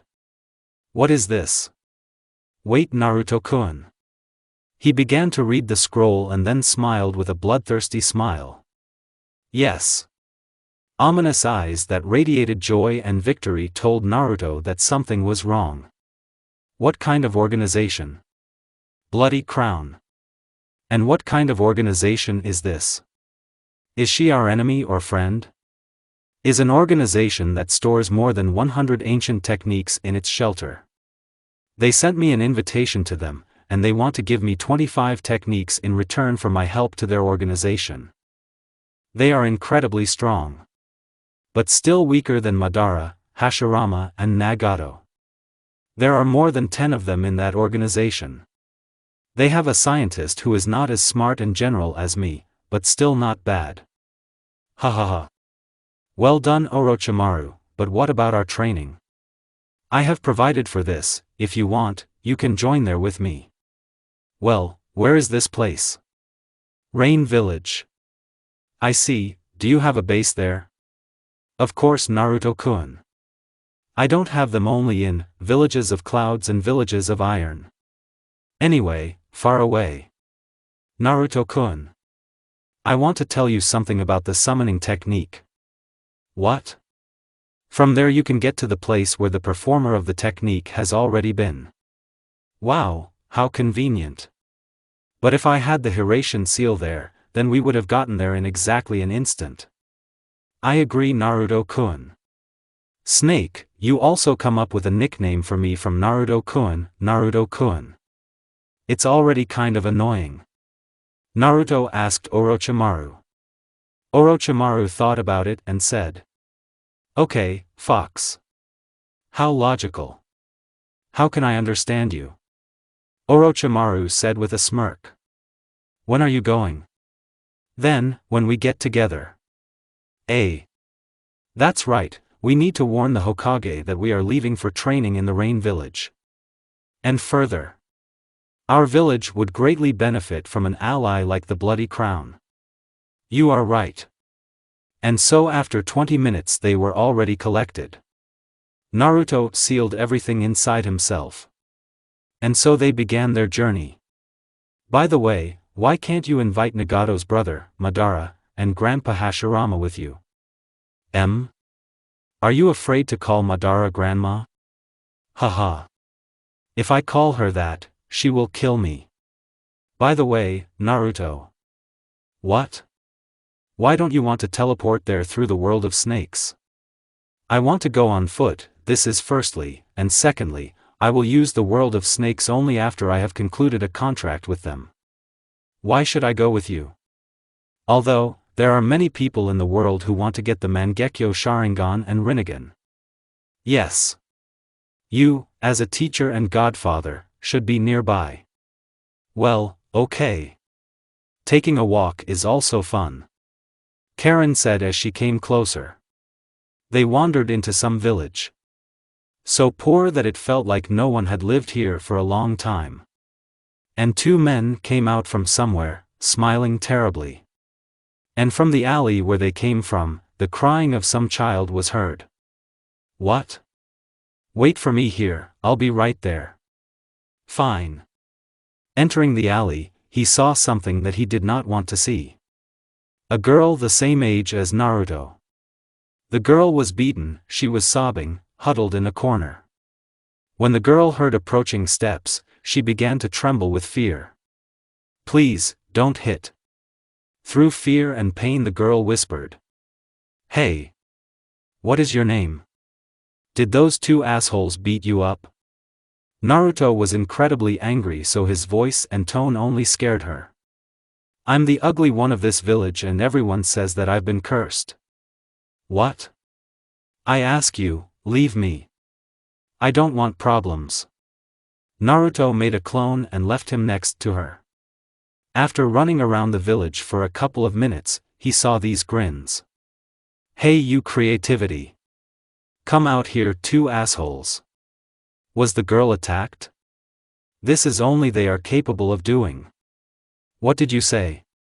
I say you are weak assholes. Oh you. After these words, one of them got kicked in the face out of nowhere. Shadow clones are useful. What? There are two of them? What is this? He is a shinobi. Those who looked at this spectacle whispered. I didn't allow creatures like you to live. Naruto pulled out a katana, after which the two began to prepare for battle. One of them pulled out a knife and attacked Naruto. Making a dodge to the right, Naruto cut off the head of this scum. Immediately after this, he approached the corpse and sealed its soul in a scroll. The god of death will like this disgusting soul. Naruto said with a maniacal grin. To whom? All the keepers watched and were afraid. And now it's your turn. No, please no. I will never be a bully. I promise. I swear. Making a deep bow with his head to the ground, the second one spoke. Hee well yeah, you just can't do that. Wah. And Naruto pierced the head of this asshole with a katana. Immediately after this, Naruto sealed his soul into a scroll. Naruto decided to give his soul to the god of death in advance, so that he would not have to die himself. Having finished this performance, Naruto returned to the clone and that girl. I showed them their place, friend, so you can calm down. Hey original. What, me? She put me through this because of this village, you'd better dispel me. Fine. Naruto dispelled the clone and stood there for a second, clenching his teeth and fists. Here. Creatures. It turns out the whole village was beating her. Naruto sent a clone to Orochimaru. And they left. Naruto was sent along with the clone to Orochimaru. Naruto made 100 clones and surrounded this village. They shouted in unison. Come out, you trash. Everyone took to the streets and when they saw people, the clones made seals. Earth technique, earth dome. A dome made of earth appeared around this village. There was no light inside. Naruto lit up the trees so he could see everything. What's going on here? Let me out, help. Everyone was afraid. And everyone heard laughter like a maniac who had found his goal. Everyone looked at the top of the dome. Naruto was hanging there upside down. Your end is come, you gasp. Naruto took out his katana and caused a bloody massacre. Swing, someone's hand fell. Swing, someone's head fell. Swing, someone's leg fell. And so, after a large number of swings, he killed almost everyone in the village. And so, now I will finish with you differently. Naruto summoned 20 clones who formed techniques and spewed out a fireball. The village burst into flames like a match. Naruto walked up to the ceiling of the dome and made a hole there so he could climb out himself. You deserve the creature. Naruto, covered in blood, caught up with Orochimaru. Naruto? You're covered in blood. I forgot. Where is she? Out. Orochimaru pointed to Suigetsu, who was carrying a girl with yellow hair. The bangs covered one left eye. They were already close to the rain village. By the way, the snake, what condition is it in? She hasn't slept for about a week, I think. Do you see bags under your eyes? Poor thing. Approaching the village, they saw shinobi guarding the entrance. Who are you? It's me, Orochimaru. What? Orochimaru-sama. Come on in. They were waiting for you here. But who's with you? My students. And you are respected here, snakes. Well, yes, I was in charge here for a while. Wait, you were the Kage of this village? Well, yes. Cool. Entering the village, they came to the laboratory and settled down. When is the meeting? Tomorrow or the day after tomorrow. They wanted to go today. Yes, but plans changed, they just decided to postpone the day for a couple of days. Fine. And so several hours passed. Wait, where am I? Oh. He finally woke up. Naruto, come here. She woke up. Yes? Where I am? You are in a village hidden in the rain. What am I doing here? We took you with us. For what? They just thought it was important. What if those people find me? From the village? They won't come. Naruto showed them where their place was. Yes. Really? They won't steal me? No. She grabbed him and burst into tears of happiness right into his chest. She was the same throwback as Naruto. By the way, what's your name? My idiot clone didn't even ask. I whimper. Call Daiko Namikaze. What? How? Namikaze? Is there something wrong? What was your father's name? I didn't know him, but I heard once that his name was Menma Namikaze. Let me think. And Naruto couldn't remember who it was. My father was also part Namikaze. So kids, it's time to go to bed if you haven't noticed yet. Oh, exactly. Waking up early in the morning, Naruto went outside in search of something like a training ground. Raising his head to the sky, he said, "How good it is. I love the rain." Naruto heard that in the rhythm of the rain some kind of fast whistle appeared, which was approaching the Nemen at high speed. Jumping sharply away from that place, he looked at the roof of one of the stalls. Come out already. I noticed you a long time ago. Wow. A man in a raincoat jumped from the roof. Who are you? Why did you attack me? How did you understand that now you can die? You know, I have good hearing. And I even heard your heart beating. What? You were watching me from the moment I left the house. TCH, and you know how to surprise. What kind of equipment was that? What's more important is, how did you realize that the equipment was flying at you? I'm telling you that I can hear well, and before I jumped away I heard a quiet whistle. The rhythm of the rain was disrupted. And you're cool. Naruto said. Stop, someone is running towards us. You're cool. Naruto, let's revenge. Suigetsu attacked Naruto with a beheader. Are you kidding? After this question, Naruto dodged this blow. Give Padme at least a training ground for battle? Yes. You're somehow more energetic than usual. Well, yes. After all, my element is around. But that's true. By the way, man, what's your name? Kirito. Okay, Kirito, can you take us to the training ground? Otherwise I'm lost here. Okay, follow me. Arriving at the spacious training ground, Naruto stood in front of Suigetsu and prepared for battle. Ready? Now! Suigetsu sat down on the ground and began to carry out some manipulations with chakra.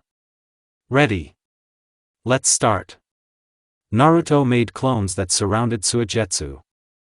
Clones again. Let's attack.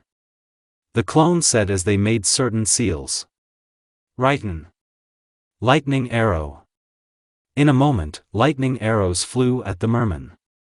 To this the white-haired man simply jumped up and said, Water dragon technique. A dragon made of water flew towards Naruto. Naruto smiled and simply replaced himself with Suigetsu. Suigetsu didn't even understand what happened because at some point he appeared on the spot where his water dragon was flying. Water wall. A wall of water appeared which repelled his own attack. Water appeared around Naruto's neck, which turned into a water collar that began to choke the blonde. Water suffocation. Naruto turned into a tree. Tree clone? But where is the original? Suigetsu, thinking, closed his eyes and concentrated and looked at the ground with a smile. And there was a small hole through which you can see that Naruto hid underground. Seeing Suigetsu's gaze, Naruto somehow tensed. Suigetsu pointed his hand in his direction and raised it sharply. Naruto flew out of the ground surrounded by water. What? How did you do it? I'll tell you if you defeat me. Okay, you'll have to use a little more than a percentage of your strength. What? Naruto appeared behind the merman. I won. Rasengan. Naruto hit him with a Rasengan and it scattered throughout the training ground in the form of water. What? Water clone? But when? From the very beginning, when Suigetsu asked to wait a little, he changed himself to a clone. I'll explain how this happened. From the very beginning, when Suigetsu asked to wait, he covered himself with water and recolored it into himself. Naruto had his back to him so he didn't notice. And Suigetsu himself was inside this cocoon of water. Then it turned into water itself and was absorbed into the soil of this landfill. And he moved to the tree under the guise of rainwater. The fact is that Suigetsu controlled the water and almost all the techniques on his own, and the clone with whom Naruto fought was just like that, a decoration that prevented Naruto from concentrating so that he would not doubt that this was the original. The techniques were made by the original, and they were called a special water clone of the original. I'm already tired of you. Naruto sat down on the ground and began to meditate and look for Suigetsu. That's where you were hiding. Sly dog. Said Naruto, making 30 clones that surrounded the tree on which the blue-eyed man was sitting. They noticed me, well then. Give up. Why do I need it? Don't you want something good? It will be bad for you. Rasengan barricade. What? Idiot. Are you going to blow up everything here? Stop. Suigetsu was able to avoid all the Rasengans because there were 30 clones. Naruto. Suigetsu looked into Naruto's eyes. But before he fell into the genjutsu, he made a couple of seals. In vain. Here. Suigetsu was caught in a genjutsu. Where I am? You're in genjutsu, and you can't get out of here. Suigetsu pulled out some scrolls from his pouch. What is this? Scrolls. If I don't get out, then at least I'll teach the technique. You're right. But you got caught by Naruto. Karen emerged from the scroll. What? But from where? Hee. What? Where I am? What's more important is what is she doing here? You put me in genjutsu, but didn't you really notice how last night I sealed Karen in a scroll and exchanged it for my clone who took her appearance? What did you do to me? Karen punched him. Naruto, get me out of here. I cannot. If I do this, he will get out too. What did I tell you? Okay. It doesn't work. Why Naruto-kun? What? Orochimaru? Karen turned into Orochimaru. What's going on here? Naruto, the thing is that you couldn't put a genjutsu on me. Like this? I have the greatest dojutsu. How could I not put a genjutsu on you? Didn't you notice what I did before you pointed the genjutsu at me? What kind of seals? So what did you do? I forcibly poured my chakra into your eyes and blocked your chakra channels with mine, then I allowed you to make a genjutsu, but I redirected the genjutsu to you, making the chakra from one of your eyes go to the other. You're half under genjutsu. How is that? Well, we're both under genjutsu. Suigetsu said, scratching the back of his head. Stop. And how? Can we get out of here? Easy, I just have to knock you out here. Okay, wait, if we are half in genjutsu then you will knock me out both from the outside and from the mixture. Smart cunning. Suigetsu is much more cunning and smarter here. Shall we fight? Come here, you cunning bastard. Naruto ended up beating Suigetsu. Why doesn't the genjutsu disappear? You know, and only you are in genjutsu here. And suddenly Suigetsu began to become taller and stronger. And it became the size of a mountain. What, Naruto? Am I a worthy rival? Oh yeah. Suigetsu simply deceived Naruto that he was also in genjutsu, only Naruto was in genjutsu, and Suigetsu was just playing with him. Well, I've already played enough and I'm tired. Naruto opened his eyes and realized that he was not under genjutsu. He already wanted to yell at Suigetsu for only now showing his strength. But he looked around and realized that he was hanging upside down. Well, when he wanted to shout, he realized that he was gagged.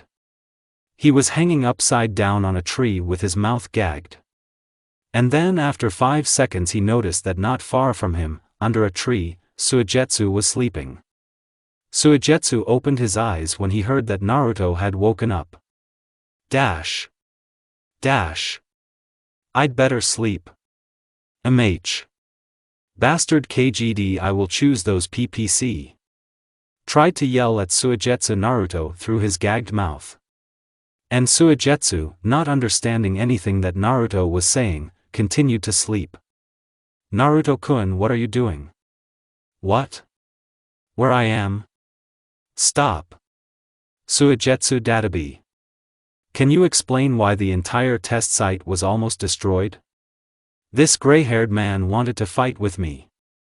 And in the heat of battle we destroyed part of the training ground. Sorry, little snake. Okay. Today we will meet some of our new allies. What? Who are they? I heard from the serpent that they are no stronger than my first teachers, but from some travelers I heard that there are even more terrible monsters there. The blonde thought to himself. When will we go there? Tonight. In about 3 to 4 hours. And so Uzumaki began to look forward to the evening. By the way, Daiko-chan, don't you want to be a shinobi? Eh? Well. Can? Of course, but what kind of shinobi do you want to be? There are doctors and those who fight. Medics always heal while others fight. For example, Tsunade is the best medic in the entire history of the shinobi world. If you don't want to be a doctor, then you'll be a striker. Like me. Wow. I want to be a doctor. When you are in pain, I will treat you. The girl said with a kind smile. And so Naruto, Orochimaru and Karen began to take turns teaching her the basics of Aryunin. Her brother helped her with chakra control. Then the snake helped her with anatomy. Karen also showed her how to treat a person. If you don't try, then the seams won't come together. If you overdo it, then on the contrary, you'll fry the person. This is roughly how the red-haired girl explained it to her. And by evening Daiko fell exhausted. Naruto-kun, after all, she is also a very strong girl. Just like you, I didn't fall even after such training. After all, she also has some Uzumaki blood in her. After all, the Uzumaki clan and the Namikaze clan have always been friendly. What even happened was that they converged. Interesting clans after all. It's clear. I wonder why she endured all this training. And definitely a snake. When will we go to our allies? Should be there in an hour. Understood. So. An hour later. Well, where are they? That building over there. Naruto and the baby snake entered the building. They walked along the corridor along the stairs that went underground. And so they walked until they came across a door. When they entered, they saw that there was no light in this huge room. Naruto realized that this was a huge room from his hearing. The sounds of the door opening echoed throughout the place. Hello. Is anyone here? Naruto shouted into the darkness. Have you finally arrived? Naruto turned to the source of the voice. There was a guy standing there in red tight clothes. Her hair was white, she had a grin on her face, her bright pink eyes glowed in the darkness. Is this your student Orochimaru? Yes. Orochimaru answered briefly. Boy, don't look at me with such a strange look. Naruto didn't see any danger in this man, but he was still wary and didn't dare relax. Hey Ban. Have they arrived yet? Yes. A teenager approached them with a basket containing some feathers.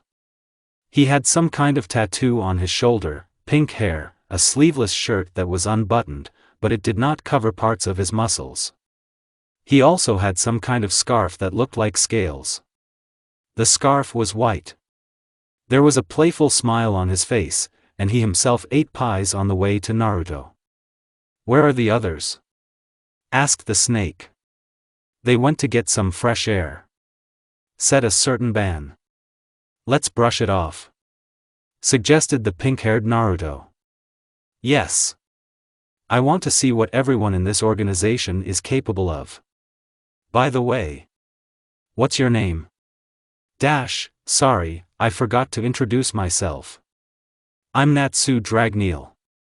Member of Fairy Tail. Came from another world to become stronger and find strong opponents. Natsu stated proudly. Wow.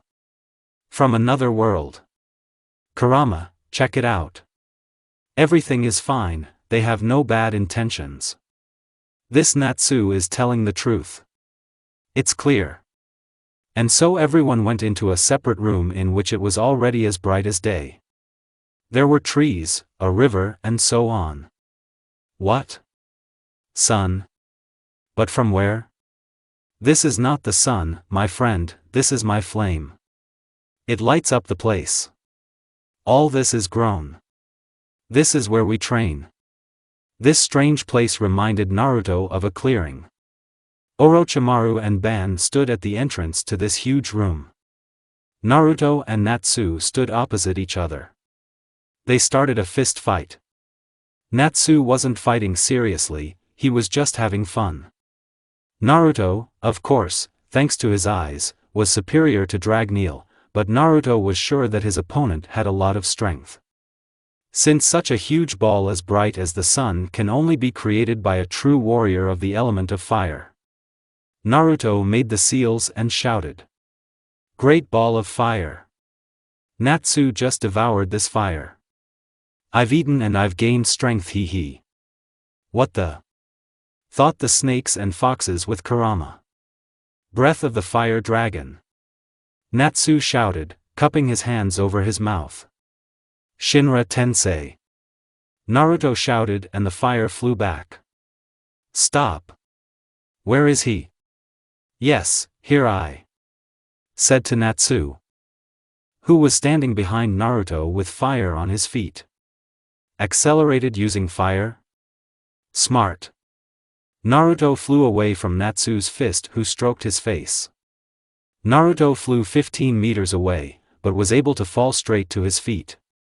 Raiden. Storm technique. Naruto spat out black smoke. The smoke surrounded Natsu and began to strike him with lightning.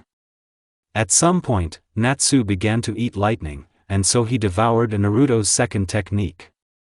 When Natsu finished eating dessert, he turned to Naruto and lowered his head to the side and smiled sarcastically with all 32 teeth. And gobbled up the lightning. Naruto was already getting mad, and Kurama was just laughing at the fact that Naruto was driven into a corner. Your dessert is delicious, Naruto. Naruto took out a kunai soaked in wind chakra and began to attack Natsu. Here Natsu is much stronger than shown in the anime. Breath of the Fire Dragon. Naruto reflected part of the fire with water, but Natsu flew out of this hole with a fist that was blazing with fire. Fist of the Fire Dragon. Naruto flew 30 meters away from Natsu, who smiled proudly. His fire disappeared. Well, and now? Combination of fire and thunder dragon. A huge wall of fire flew towards Naruto, in which sparks of lightning could be seen. Shinra 10. Before Naruto could finish speaking, his eyes and mouth were covered by the hands of Natsu, who was standing behind him. Opui tried to shout something to Naruto through his closed mouth. And then he felt a foot on his back. Ot. Natsu simply kicked Naruto at the approaching technique. At the last second, Naruto managed to be covered in lightning and jump away from there, but he was still hit by Natsu's powerful technique. 1000. Naruto jumped on Natsu and tried to hit him with a kunai. Naruto looked into Natsu's eyes and said, "You're caught." No. Naruto himself was caught in his genjutsu. Ask why? And all because of the scarf around Natsu's neck. The mage's scarf reflected the genjutsu back at the owner. Naruto immediately realized that his genjutsu was reflected directly at him, but it still took him a second to save himself. But it was not there. Iron Fist of the Fire Dragon. Naruto almost lost consciousness from the blow because it hit him hard. Here is an example of how 1 second is enough to knock a person out. What kind of power is this? Okay, it's time for burial, ore. Various ores began to fly up around Natsu like iron, gold, stone, sand, and the pink-haired man's legs were wrapped around wooden branches that were so strong that it seemed like it was steel. Orochimaru shouted something at his back, but Naruto didn't hear him. He was too much into the fight. Naruto extended his palm and squeezed it, but at the last moment he suddenly felt that all his strength had disappeared. He fell to his knees and tried to understand what was happening. And due to lack of strength, he passed out. The end of the battle on the other side. Orochimaru, won't he kill Natsu? No, Natsu is stronger. Burial, or from. He will kill him. Stop, Naruto. This is exactly what the snake cried. Theft. Naruto fell exhausted. And he is rather weak, Orochimaru. How did you do this? I just stole his chakra. Is it possible? Yes, but this ability has its limits. Wow. Why did you stop him? Natsu shouted looking at Ban. Why did you intervene in the Ban battle? I wouldn't blow him. Yes, shut up already, Natsu. Starting tomorrow you and I will train him. Understood? Okay. What kind of fuss is this here? A man with an aristocratic face, a suit, and bright red eyes entered the training ground.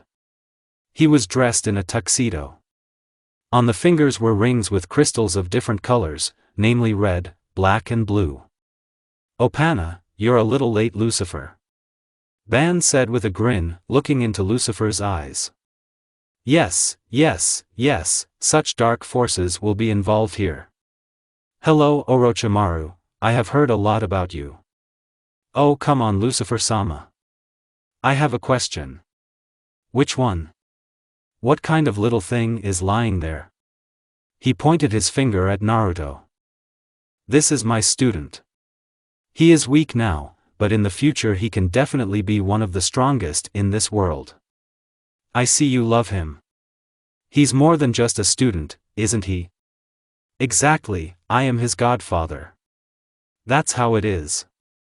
By the way, I forgot how the technique with which he almost killed Natsu works.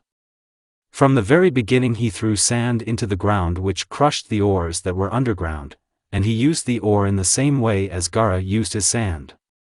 Lucifer approached Naruto, began to observe how quickly his regeneration worked.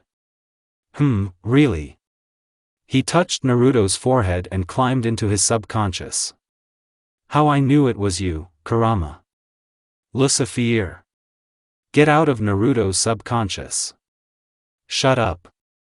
Chains appeared on the Kuram's mouth. Kurama couldn't speak. I want me to be your Jinchuriki's teacher. Grrrr, go to. Take it, I can't even send you in such a way as to offend. Ha ha ha ha, oh I can't, ha ha ha. Thanks for making me laugh, but I will become Naruto's teacher anyway. Luke left Naruto's head and said good night to his room. Well, that's the end of it. You guys are so cunning. I said that I would release a new part with new characters. I was waiting for the moment when you started offering me characters that I might add, but you didn't offer anything, and now I had to come up with someone to add. I wanted to please you, and you, well, okay. The main thing is that you read my FFS. Naruto woke up early in the morning. He was lying on the bed. When he got up, he realized that what happened yesterday was not a dream. He grabbed his head and thought. What kind of power is this, KH? Naruto got out of bed and walked over to the mirror. Having gasped from the fact that his body was aching, it was not clear why he went into the subconscious and, approaching the cage, he saw there a huge fox who was in chains that did not allow him to move. Kurama. N.R.U.T. Somehow he said with a clenched mouth that he could hardly move. Who did it? Naruto said, running to the bars. I did it. Naruto turned to see a man there, dressed in a nice tuxedo. Who else are you? Naruto said, releasing some of his ki. Are you a brat, trying to scare me? He said with a grin. Ha ha ha ha ha ha ha ha. He laughed loudly. This laugh was full of pride and arrogance. Why are you laughing? He didn't lose consciousness from my ki? Thought Naruto, clenching his fists and gritting his teeth as he thought about his battle plan. But he didn't need this information, because this man said the following after he laughed heartily. Know your place, brat.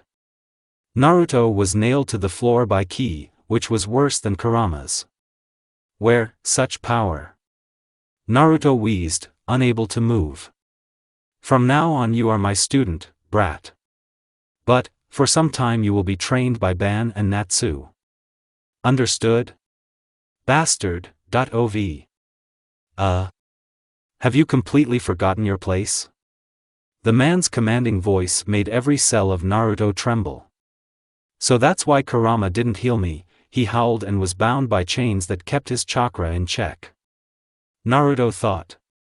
So you dare to ignore me? Naruto felt his bones break. And at some point the pressure disappeared, and his body was instantly healed. Well, you are brave. The man in the tuxedo said, looking at Naruto from above. When you become stronger, come to me, and I will take the fight from you. Naruto said, looking at the back of the man who was already approaching the doors. He stopped and looked at Naruto with an angry look, from which Naruto stumbled and began to look at him with such a look, like a puppy looking at a fighting dog who was ready to tear him apart and devour him. Naruto Uzumaki. Naruto decided to keep his mother's surname. And who are you? Well, at least they managed to teach you a little manners. My name is Lucifer. Remember my name, young man. He laughed arrogantly again and left his subconscious. Naruto remembered Kurama and ran up to the bars and began hitting the chains. They didn't give in. And he spent a whole hour there to ease Ku's suffering. But nothing happened. He came out of his subconscious in search of a man in black. Finding him in the hallway, he asked him. What did you bastard do with Kurama? He knew that he was weaker, but still believed in himself. I installed chains that will disappear over time, but something needs to be done. And how to remove them? Simple and easy. I think that he pulls you down, and therefore you can only talk to him after you become stronger, because for them to disappear you just need to break them, and Natsu's fire and band's power are capable of this.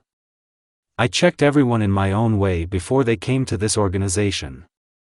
Naruto looked at him angrily, realizing that he was not lying. Why are you staring at me like that? It would be better to thank me for completely curing you, he said with a little resentment in his eyes, looking at Naruto. Naruto looked down and saw that all the scars and bruises and burns were gone. Wow! This is regeneration. Naruto couldn't believe in his head that this was actually happening, because there were such wounds in such a short time. Naruto said with thanks, gritting his teeth as he left the room. Walking down the corridor at a sharp turn, he spun into Drunk Ban. Oh! Naruto. When do you want to start training? As soon as possible, drunk. How can you drink so early? Oh, don't Naruto. Hick. Well, sorry. Ban fell on Naruto and passed out. Yours. Naruto had to drag him to the training ground. I had to get drunk. I'll now explain how their network of dungeons is made. They have corridors and huge rooms 1,000 meters down. They include bathhouse, personal rooms, a reception room for newcomers, or rather an entrance room, a training ground, a dining room, a kitchen. Walking into the training ground, he saw Natsu sitting under a tree and dozing. Natsu. Natsu woke up and looked at Naruto and smiled, but when he saw his load he shouted. Was this idiot drunk? And without me? Naruto looked at him like he was an idiot. What an idiot. What? Over your shoulder, let's help. Natsu approached Naruto, who was trying to wake up the Ban. Hehe, that's not how you need to wake him up, Naruto. He smiled sarcastically, expecting a good fight. He shouted. A fire iron slap in the face of a fire iron dragon. He slapped him in the face, from which he flew 30 meters away, placed 60 by 60. Ban woke up and started yelling at Natsu, which made him laugh and smile. Yes, Nake. You hit me, huh? Yes, I had to wake him up.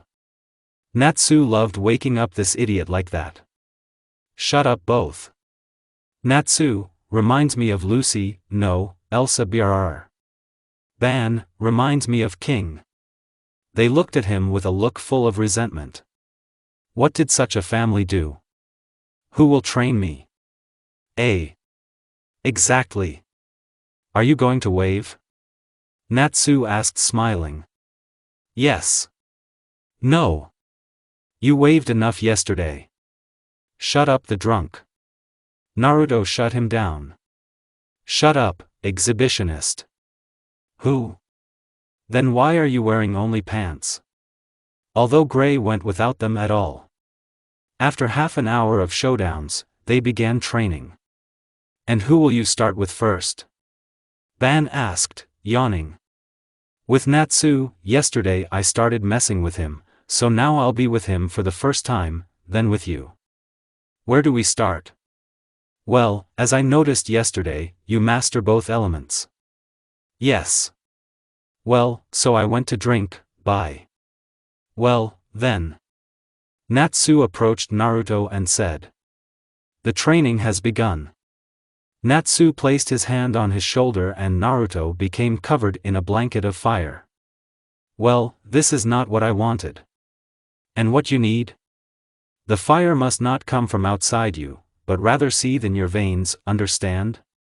Nope. Dachshund try to soak up the fire. Naruto turned off the fire. No, absorb it into your skin so that the fire warms up your blood. Understood? Well. He tried to absorb the fire, but the sharp pain from the burn did not take long to arrive. I see, what if so? Natsu made a fiery fist and held it out to Naruto and said. Eat. No. I say eat. And so Naruto had to eat from Natsu's hand. He burned his tongue and mouth with part of his face around the mouth. What should I do? The idiot. Naruto spoke with his tongue almost fried. And an idea came to Natsu. He approached the river and heated it to 100 degrees. What are you doing? Come here. What's there? Do you see how the water is boiling? Well, yes. Well, nah. Natsu threw Naruto into the boiling river. Naruto screamed in pain. He tried to get out, but Natsu kicked him in the face while speaking. Nope bro, but you have to get used to this temperature. Naruto was treating his burns. He began to rotate chakra throughout his body and noticed that the water had dropped by a couple of degrees. Natsu noticed this and opened his eyes wide. Even so, well, that's it then. Natsu raised his hands to the river and returned it to 100 degrees again. Naruto was there for 15 minutes. The water couldn't take it anymore for now. And so for a week they did these baths in boiling water. After another week of these procedures, Naruto tried to eat the fire again. He burned his tongue and part of his mouth again to a lesser extent. And after 2 weeks, Naruto was able to ignore 100 degrees and Natsu, noticing this, smiled and said. You know, they showed me the technique of summoning animals, and I signed a free contract. Wow! And who do you have? Dragons of flame and lightning. Well, who would doubt it? And so Naruto and Natsu went to the world of dragons where there was lava and a 200-degree heat from which Naruto simply went crazy. It's hot. He croaked. Hello Graham. Natsu shouted when he saw the yellow dragon. Oops. Natsu. How is life and who is with you? Everything is fine. Oh, this is my student. Student? Wow, why did you drag him here? He's going to die now. Naruto was stunned when he saw the dragons. He knew that they were huge and scary, but Natsu was now talking to a dragon that was as tall as a 60-story building. The dragon reached out to Naruto and said, I am Graham, the first most powerful dragon in terms of lightning. Where is the Toru? Toru? Let me think. Today she was at the Dragon Mountain, well, next to her cave. I see, would you mind dropping us off there? Okay. Graham took them there. Let me describe Graham a little.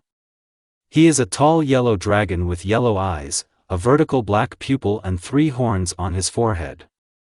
His wings are huge. If he starts flapping them quickly, then there will be a tornado, or a thunderstorm will begin. He takes power from lightning and thunderstorms, and lives in the Thunder Mountains. They flew up to some cave where they were trying to find a certain Toru. I'm coming. A huge dragon emerged from the cave, slightly smaller than Graham, but still huge. Hello Toru. Hello Toru. Wow, Natsu, Graham. Hello. Who is this with you? Naruto barely stayed on his feet. This? My student in the element of fire. Wow. You have a student. It's clear why this boy hasn't died from the heat yet, he's probably a strong boy. My name is Naruto, nice to meet you. And me. After this short conversation, Naruto fainted from the heat. He woke up from being hit in the face. Who is this? Wake up Naruto. What? Poof, alive. Natsu exhaled. Yes, I'm alive. What happened? You fainted from the heat. And where am I? In your room, you are in your world. It's clear. Natsu. Naruto looked at Natsu seriously. What? How do you withstand such temperatures? What did you go through to become so strong?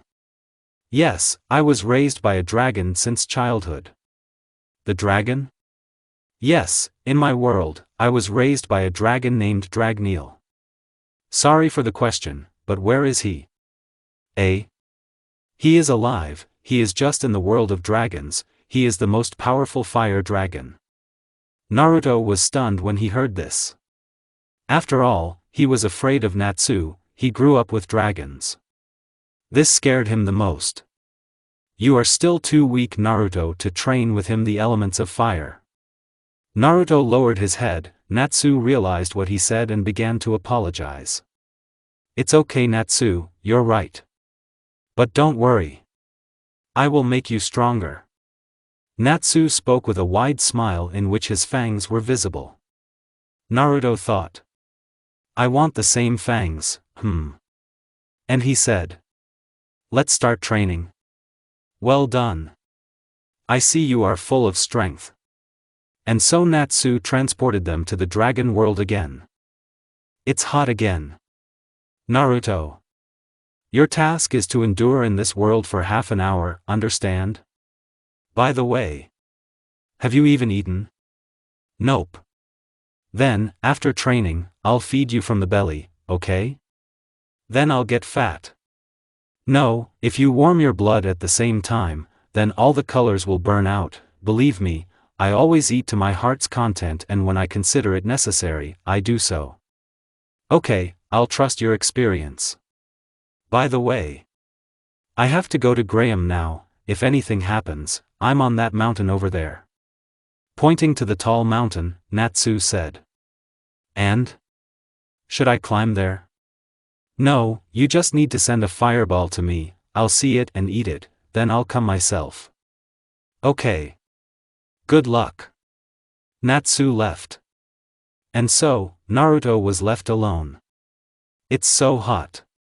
Naruto began to look for water, at least some. And after 10 minutes of searching, he found the source.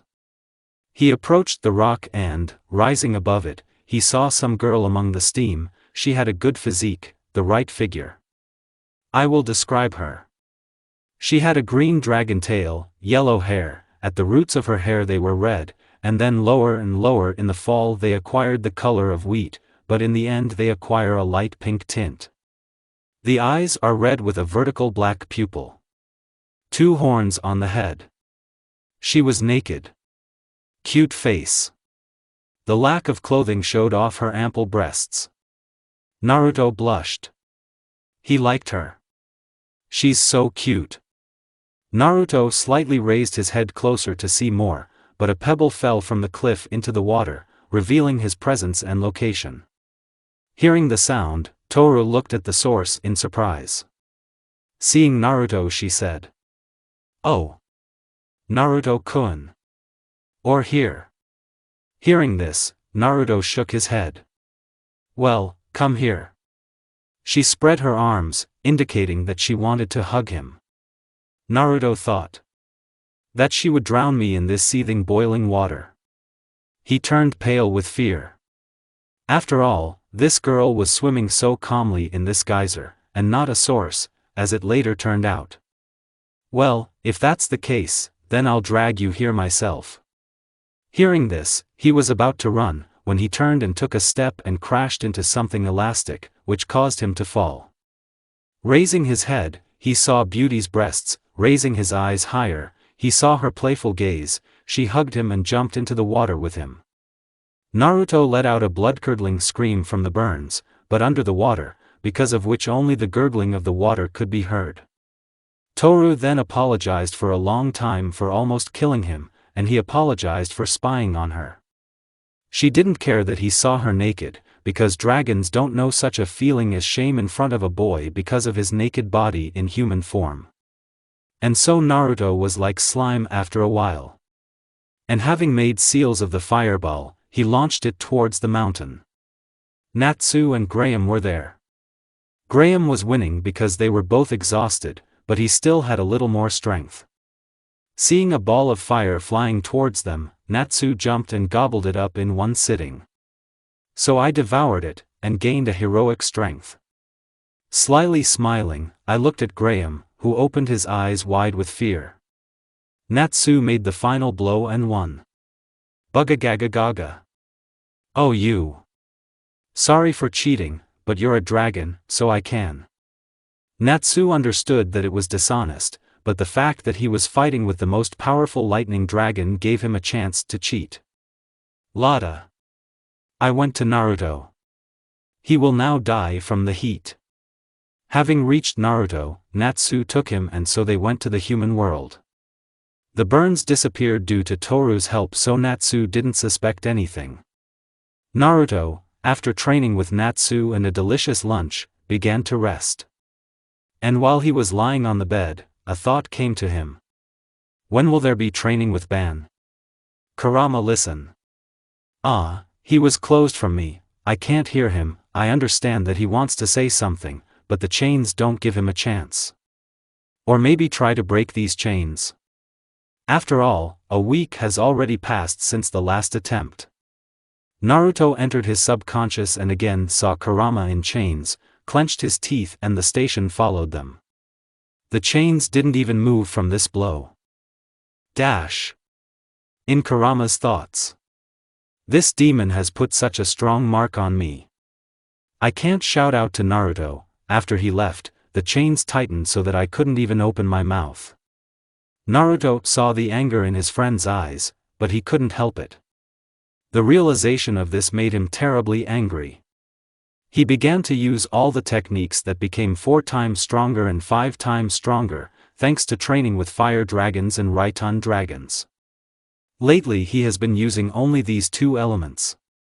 Kurama was amazed by the power of Naruto, because Naruto had become so sharply stronger that even he was proud of his Jinchuriki, but this did not exclude the fact that Naruto was not able to break these chains. Naruto saw the pride in Kurama's eyes and fell to his knees and began hitting the chains with his fists. He cried, because even after all these brutal training he could not break these chains. I will soon become stronger than Kurama, just wait for me. And please forgive my weakness. Kurama thought. I forgive you, Naruto, this demon is stronger even than me, it's not your fault that you are weaker. Naruto came out of his subconscious and went to look for Ban. Ban! Ban! Ban! He screamed all over the corridors looking for this drunk. Finding Ban in his room, he tiptoed up to him and shouted loudly in his ear. When do we start training the drunker? Ban jumped out of bed and, falling to the floor, began to hold his head. I. It hurts, idiot. Why are you yelling, little one? I'm looking for you, you little drunkard. I'm not a small drunkard. Yes? And who are you? I'm a big drunkard, mohahaha. This changes the situation, but the problem remains the same. We need to train. Naruto grabbed him by the wrist and dragged him along the floor to the training ground, making an angry expression on his face. When Natsu was looking for Naruto for training and saw him dragging him along the floor towards the training ground, he realized that now it would be fun. Having followed them, he saw Naruto let him go at the tree and, moving 15 meters away, stood in a fighting stance. Attack! Yes, Ban. Swipe away. I'm already on fire. Yes, yes. The ash-haired man grumbled with boredom and resentment in his voice. Ban stood in front of Naruto with his hands in his pocket. I heard that you have strong regeneration. So show it to me. Okay, attack. Naruto instantly found himself in front of Ban and, as hard as he could, hit him in the chest with the claws of a fire dragon. Well done, Naruto. Natsu shouted when he saw that the Ban flew 20 meters away. That's not all. Ban lay around for a couple of seconds and then got up from the ground and began to wait for the next attack. What? But where? Wound. I saw her, I left you a strong wound. Where is she? It can't heal so quickly. I hit him, albeit not with full force, but he should have felt the blow. He thought. Don't yell there. Go ahead with what you have. Naruto got angry and said. Breath of the Fire Dragon. Ban was hit by a line of fire that was more than 10 meters in diameter. The ban turned out to be faster than the attack and he shouted, "Theft!" Naruto opened his eyes and noticed that his attack was flying towards him, and someone was holding him by the shoulders. Turning around he noticed Ban with a satisfied smile. Fire Dragon Shroud. Naruto was covered in fire, and scales appeared on his cheeks and some parts of his body. Even if it is his attack, he will be wounded by it without covering. After all, it exceeds 400 degrees. Naruto was able to remain without scratches, and with a satisfied smile, he turned around and saw Ban, who was looking stuffed with the same smile. What? My turn, hunting, festival. Naruto fell to one knee and looked up to see that Ban had become more muscular, a little. What? What did you do? Do not chat. He hit Naruto and he flew 40 meters, raining trees in his wake. Naruto stood up from the broken trees and saw Ban in the same place. He did not have time to do anything when in an instant Ban appeared in front of him. Ban did one kick. Naruto flew up. I won't lose. He thought while he was floating at a height of 30 meters, and suddenly a Ban appeared in front of him and sent him down with one slashing blow. Approaching Naruto, the Ban said, "That's it? You are weaker than Natsu." And suddenly, he heard a scream behind him. Before he could turn around, he received a powerful blow to his back. The Ban was unglued 20 meters. Ban's legs wrapped around the trees and began to float in the air into particles of sand and other ores.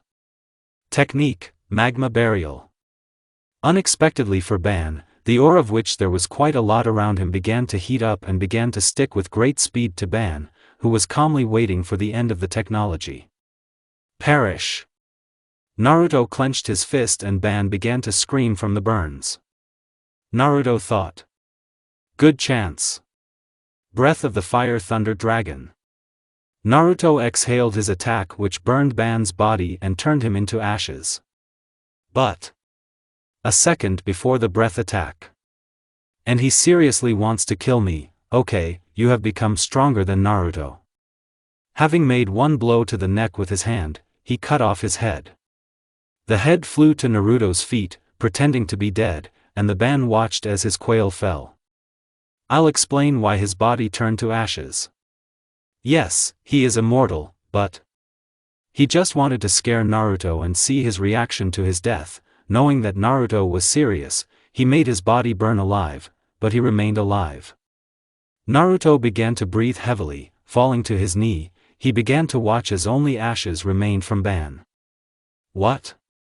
Oh no! What have I done? Natsu. Having understood Ban's idea, Natsu could not restrain himself and looked at Naruto with an incredibly angry look. Oh, you killer, why are you doing this to him?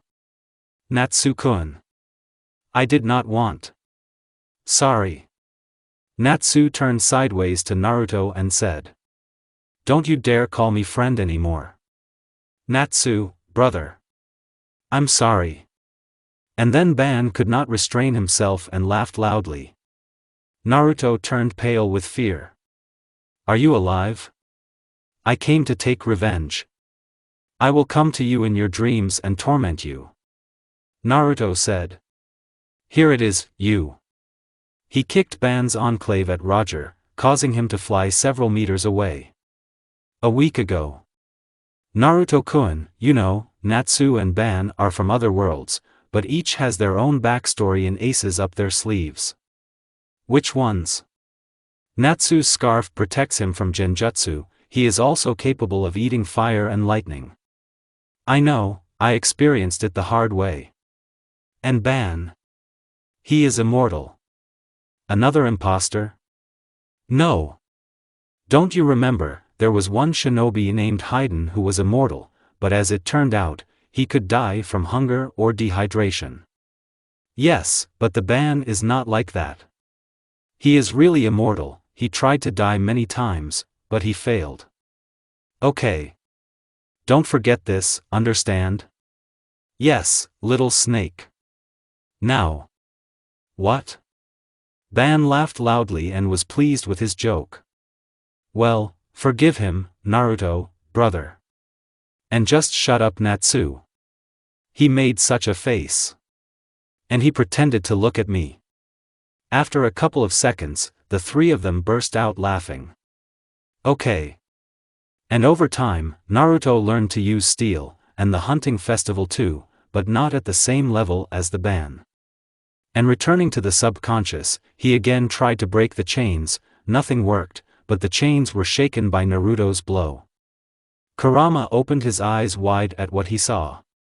Naruto beat them for another 4 hours, but he was exhausted and fell to his knees. Dash. Moved only half a centimeter. Sweat came from my forehead and rolled down to my chin. I'm weak. Kurama. I'm sorry. I'm too weak to help you. Naruto burst into tears right there. He screamed into the void, cursing towards Lucifer. And so, Naruto lost consciousness and woke up in his bed. Naruto. Naruto looked at the door and saw Orochimaru. Oops. Baby snake. And you won't get the fox dirty. Naruto hugged the snake and asked. Where have you been for so long? On a mission from Lucifer. Task? Yes, the task. What kind of task? Naruto, you know that Lucifer is a demon? Well, yes, the ban told me during training. Listen, Kurama is also a demon? Well, yes. After a couple of seconds of silence, Naruto answered. I was given the task of searching the Whirlpool village for information about the Clan of the Gods. Clan of Gods? Yes. And what is it called? Oatsutsuki Clan. Oatsutsuki? Yes, why? Kurama once said that the sage of the 6 paths was called Hagoromo Oatsutsuki. That's how it is, it means the sage of the 6 paths is not a legend. You know, Lucifer is also partly Oatsutsuki, but I know that he was either expelled or betrayed. Orochimaru said, putting his fist to his mouth and thinking about Lucifer's origins and past. This is not an easy task. Growl. Yes? By the way, why did you come to my room? And what? Yes, you wouldn't barge in here without reason when I'm resting. How understanding you are. Well, like this? Lucifer is calling you. Fine. Naruto got ready and went into the huge room where the tasks were handed out. What was your name? Yes, Naruto, come over. Naruto approached and Lucifer gave him a leaflet with the inscription. The task is to find secret inscriptions in the archives of the Uchiha clan, Hyuga, Konoha archives, and also search the secret room in the Whirlpool village. Secret room? Yes, there was a door through which Orochimaru could not pass, due to the fact that he was not an Uzumaki. That's how it is. Naruto said. It will be done. Do everything in the best possible way. By the way, where are the other members of the organization? They travel around the world in search of information and the secrets of this world. It's clear. Good luck on your mission. Thank you. Naruto disappeared into the Shunshin and ended up in Orochimaru's room. Naruto-kun? How did everything go? What kind of mission? This is a mission to search for secrets in the clan archives in Konoha, and to open and study a secret room that you could not get into. That's how it is. Naruto left the Rain Village an hour later, meeting Karen and Shark along the way, but Daiko was nowhere to be seen. Coming out of the village, Naruto began to walk to the village and remembered that he had the mark of the God of Thunder in his old home and on the roof of the Hokage building. Remembering this, Naruto hit himself in the face and disappeared in yellow lightning, but without a sound. Naruto appeared in the village and began to remember how he saved Hinata from bullies, after which she fell in love with him, but he liked Toru, the dragoness, more. Her kind nature and eternally happy mood pleased Naruto's eyes, but he did not dare to think of confessing to her. He was afraid that she would begin to treat him with disgust. We have moved away from the topic. Naruto reached the Uchiha clan. Looking out the window, he saw something shocking. Sakura? What did this rubbish forget here? In the clan where I lived for a long time? But then he hid because he heard footsteps. Someone approached Sakura, who was sleeping peacefully on the futon. Naruto looked closer and saw Sasuke. Sasuke? Bastard. I told him not to come into my sight. Okay, what happens next? His hand reached to the free space on the futon and, lifting the blanket, he lay down next to Sakura. He took her hands and looked at her face. He smiled warmly and kissed her forehead. Naruto decided to have fun with this idiot. Smiling disgustingly, he took hold of a twig and broke it. Sasuke opened his eyes and, activating his 3-volume Sharingan, began to look at the tree. Naruto was surprised at this eye level, because just 6 months ago he owned only 2 tomo, and now there are already 3. Naruto quickly jumped from the tree towards the river. Sasuke saw a dark figure, but he did not see Naruto's face. Carefully getting up from the futon, he opened the window and got out of the room and went into the garden, where Naruto was. Sasuke approached the river and saw that someone was standing with his back to him. Who are you? Naruto didn't answer. He calmly turned around and said, Hey, you brat, do you think such a weakling has the right to a happy life? Do you want me to return you to the world of Genjutsu? Naruto looked at him with bright blue eyes that glowed in the darkness. Naruto's body was visible as a shadow, but his eyes literally saw through Sasuke. T.U.N. Naruto, you bastard. How dare you dream about me again? Sasuke showed his fear. Seeing this expression on Naruto's face, he smiled. Why are you smiling? Go away, go away. Naruto poured chakra into his eyes and began to look at Sasuke with the eyes of God and the 3rd level of Sharingan. Sasuke was shaking. He fell to his knees and said, Please, don't do this. Tears flowed from his eyes. Raise your head. Sasuke raised his head and Naruto, taking the katana, rushed at him with a slashing blow, before which Sasuke began to scream. And Sasuke jumped off the futon and began to scream heartbreakingly. Sakura woke up and took him by the hands and began to calm him down. Naruto, who was sitting on a branch, smiled because his genjutsu was successful. Hearing the shout, they came running. Fugaku, Itachi and a couple of Uchiha. Naruto was no longer there. Sasuke. Sasuke. Sasuke, wake up. Fugaku slapped him and Sasuke hit him, after which he began to repeat hysterically. Naruto, Naruto, Naruto, Naruto, Naruto. At the same time, his eyes showed animal fear and horror of death. This look made Itachi warp and, frowning, he began to comb the clan's territory in search of Naruto. He woke everyone up and said that they had an intruder. The Uchiha began to comb everything with their Sharingan. Tax, I've made a fuss now and you can safely copy all their secrets. Naruto created clones that began to rewrite information from old letters and manuscripts. He did the same machinations in the Hyuga clan, but there he put Hinata under Genjutsu and told her to open the door to the archive. After all, only a true Hyuga from the main branch is worthy of receiving the key to enter the archive. Sending her back and telling her to lock the door, he made 10 clones that in an hour copied everything that was there. After that, he went into the Konoha archives and began to rewrite everything there, but there were more than 30 Umbu from whom he had to fight off, but in the end he erased their memory using Genjutsu. Having copied everything that was there, he began to go to the gates of Konoha.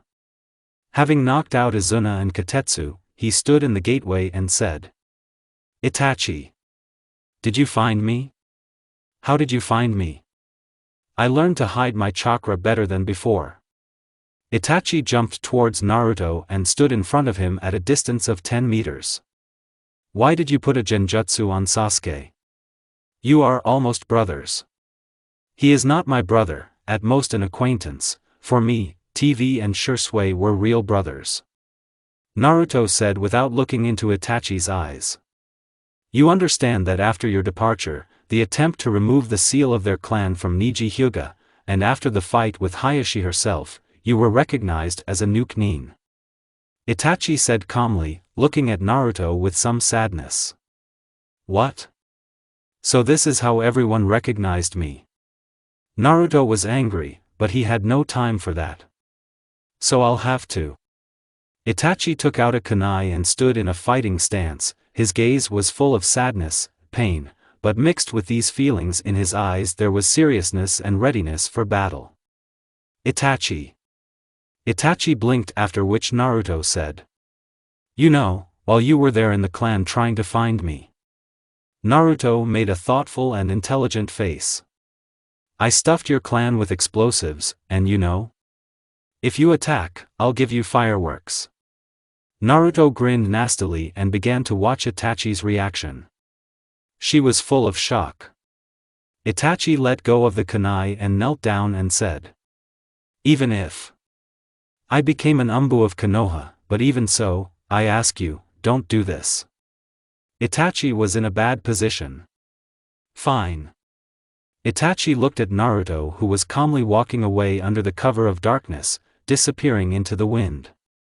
Half a minute later, Itachi found himself at the house and, having calmed down that his clan was okay, he wanted to go to bed. When approaching the futon he heard explosions, but on the street. Running to the window, he opened the door and saw bright flashes of purple. He couldn't believe his eyes. Memories. If you attack, I will set off fireworks in your clan. Is reality. Fireworks? Naruto, you are incredible. I searched everything, but didn't find it, and you somehow hid them from me. 15 minutes later. When the fireworks died down, Itachi fell asleep with a smile on his face. Meanwhile, Naruto wandered through the forests. After an hour and a half of wandering through the forest, he got tired and after making a fire and setting up a tent, which he took out of the seal, he went to bed. In the morning he got up and, having removed all the seals placed for protection before going to bed, he moved on. A day or two later he reached Uzushigakure. Yes, everything here is destroyed.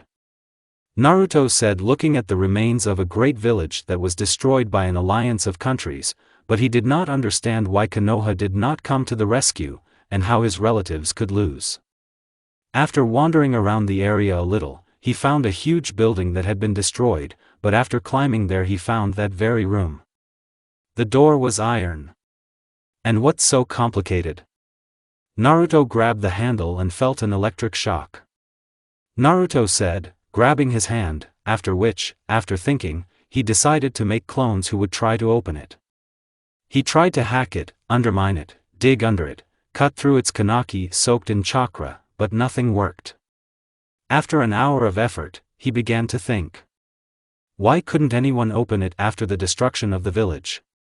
Scratching the top of his head it dawned on him. Dash. How could I not have guessed right away? Having cut his palm, he placed it on a spiral circle that was beautifully preserved on this door. The door opened, after which Naruto, hitting himself on the forehead, walked on. Walking through the dark corridors, he activated the Sharingan and Rinnegan. His vision improved and he began to see in the dark. Walking past the closet and bedside table, he saw a switch. Pressing the button, a bright light illuminated him. He had to deactivate his dojutsu to normalize his vision. Blinking, he began to look around the room. What the? Naruto was in a room that was simply huge. It looked like a library. He began to open and read books. They contained fairy tales, Azov techniques, level A class techniques, S-class techniques, and Hashirama techniques. But after half an hour he said to himself, what do I need to find here? He heard a sound around the bend. Walking along the aisles between the cabinets, he saw something. Naruto crouched down and began to carefully walk towards the source of the sound. He cautiously looked out from behind the closet and saw a man floating in the air, with a light smoke coming from him. "Who is this?"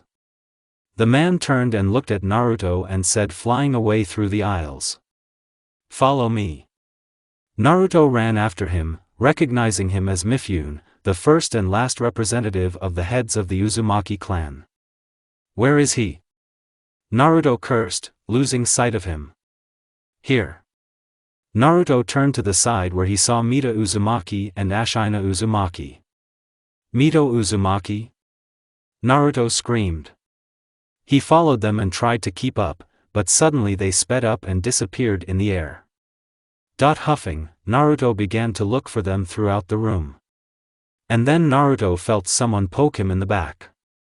Turning and jumping away, he saw Ashin looking sternly into his eyes. Naruto fell to his knee and said, "Ashina-sama." "Young man." Naruto was waiting for orders or threats, but he heard. "Identify yourself."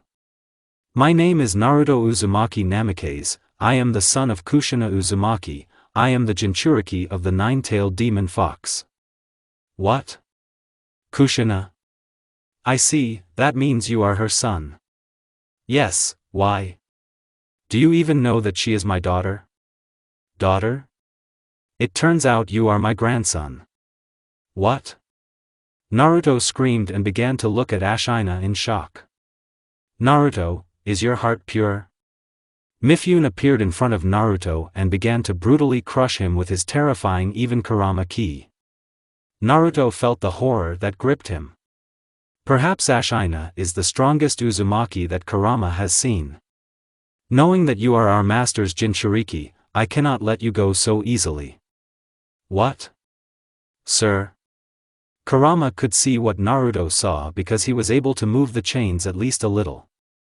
"How can I prove to you my purity of heart? Why do you live?" Naruto was taken aback by this question.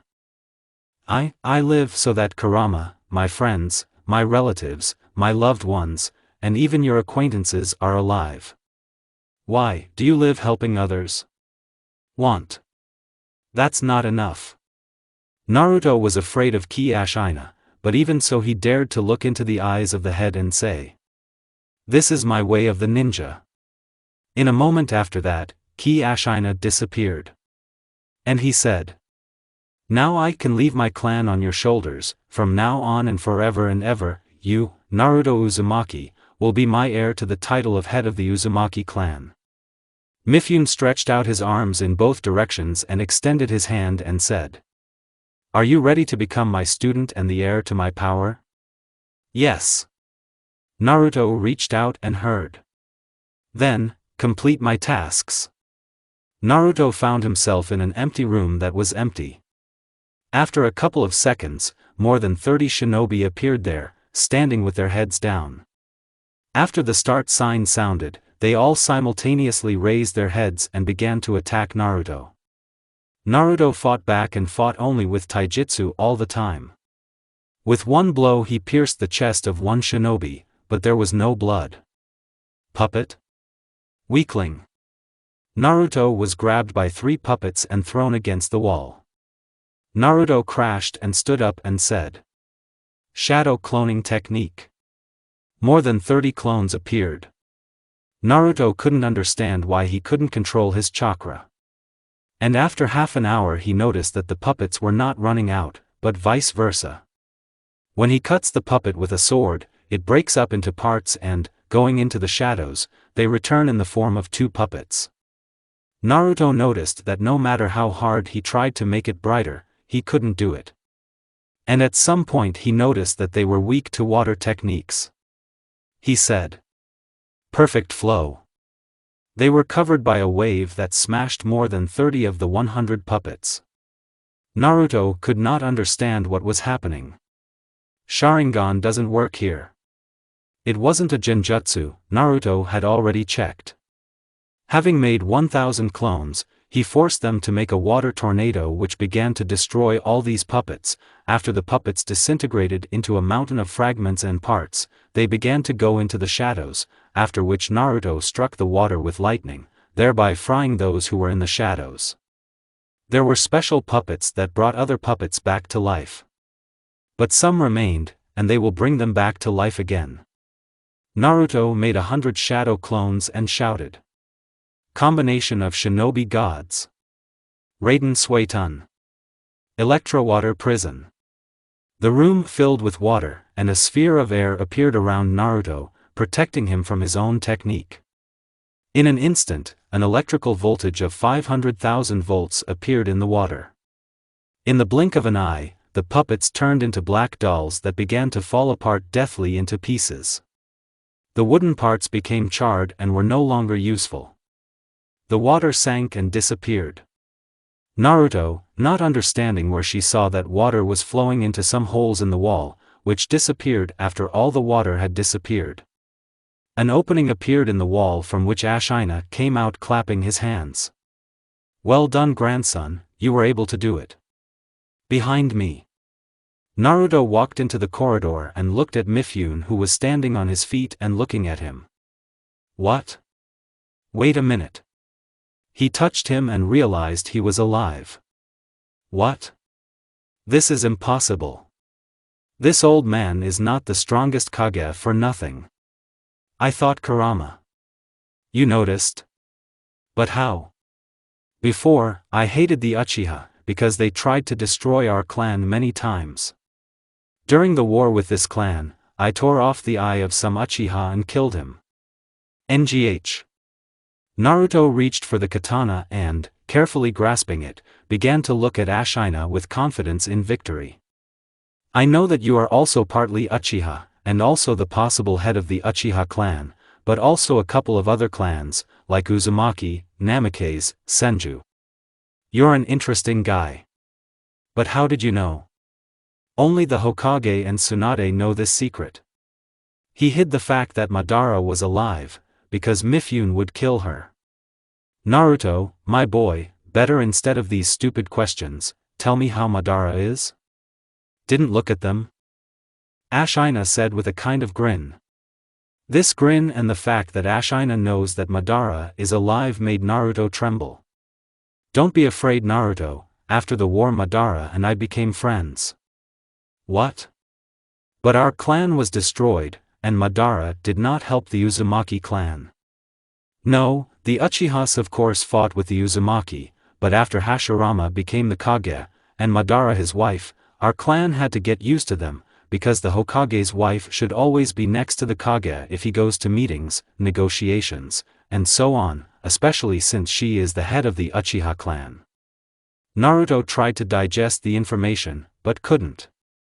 But how did you get your body back? During the war with the Uchihas, I tore off the eye of one of them, after which I saved it and implanted it in my hand. He rolled up his sleeve and showed a closed eye. Izanagi.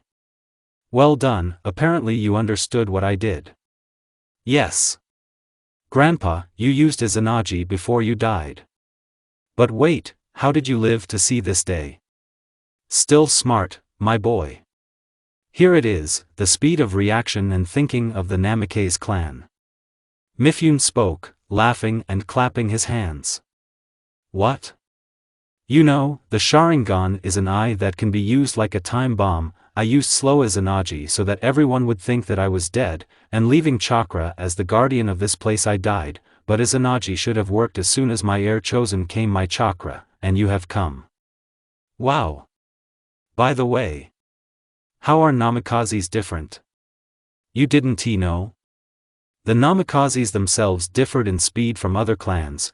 They were considered equal to the Uchihas, but alas, several clans gathered and destroyed it in a month. The strongest of them was Minato Namikaze's grandfather, Koru Namikaze.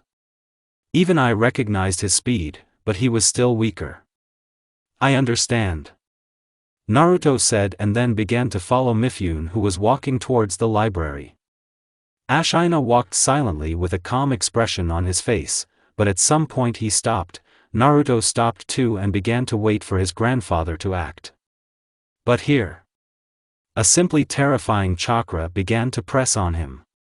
He felt such anger and desire to kill that even his knees were shaking. "Duh. Do. La," said Naruto, after which he was nailed to the floor by a new stream of ki. After lying around for a couple more seconds, he lost consciousness. Ashura turned around and in his eyes was a red Rinnegan, with 6 tomo. "Wake up, Scion of God." Naruto didn't move. "I know you're here." Naruto lay there for a couple more seconds, then grinned and stood up. Standing up to his full height, he looked mockingly and arrogantly at Mifune. "So we met, Mifune," Naruto said, somehow drawing out the pronunciation of his name. After that, Ashura frowned and replied, "Well, hello, destroyer of the Uzumaki clan.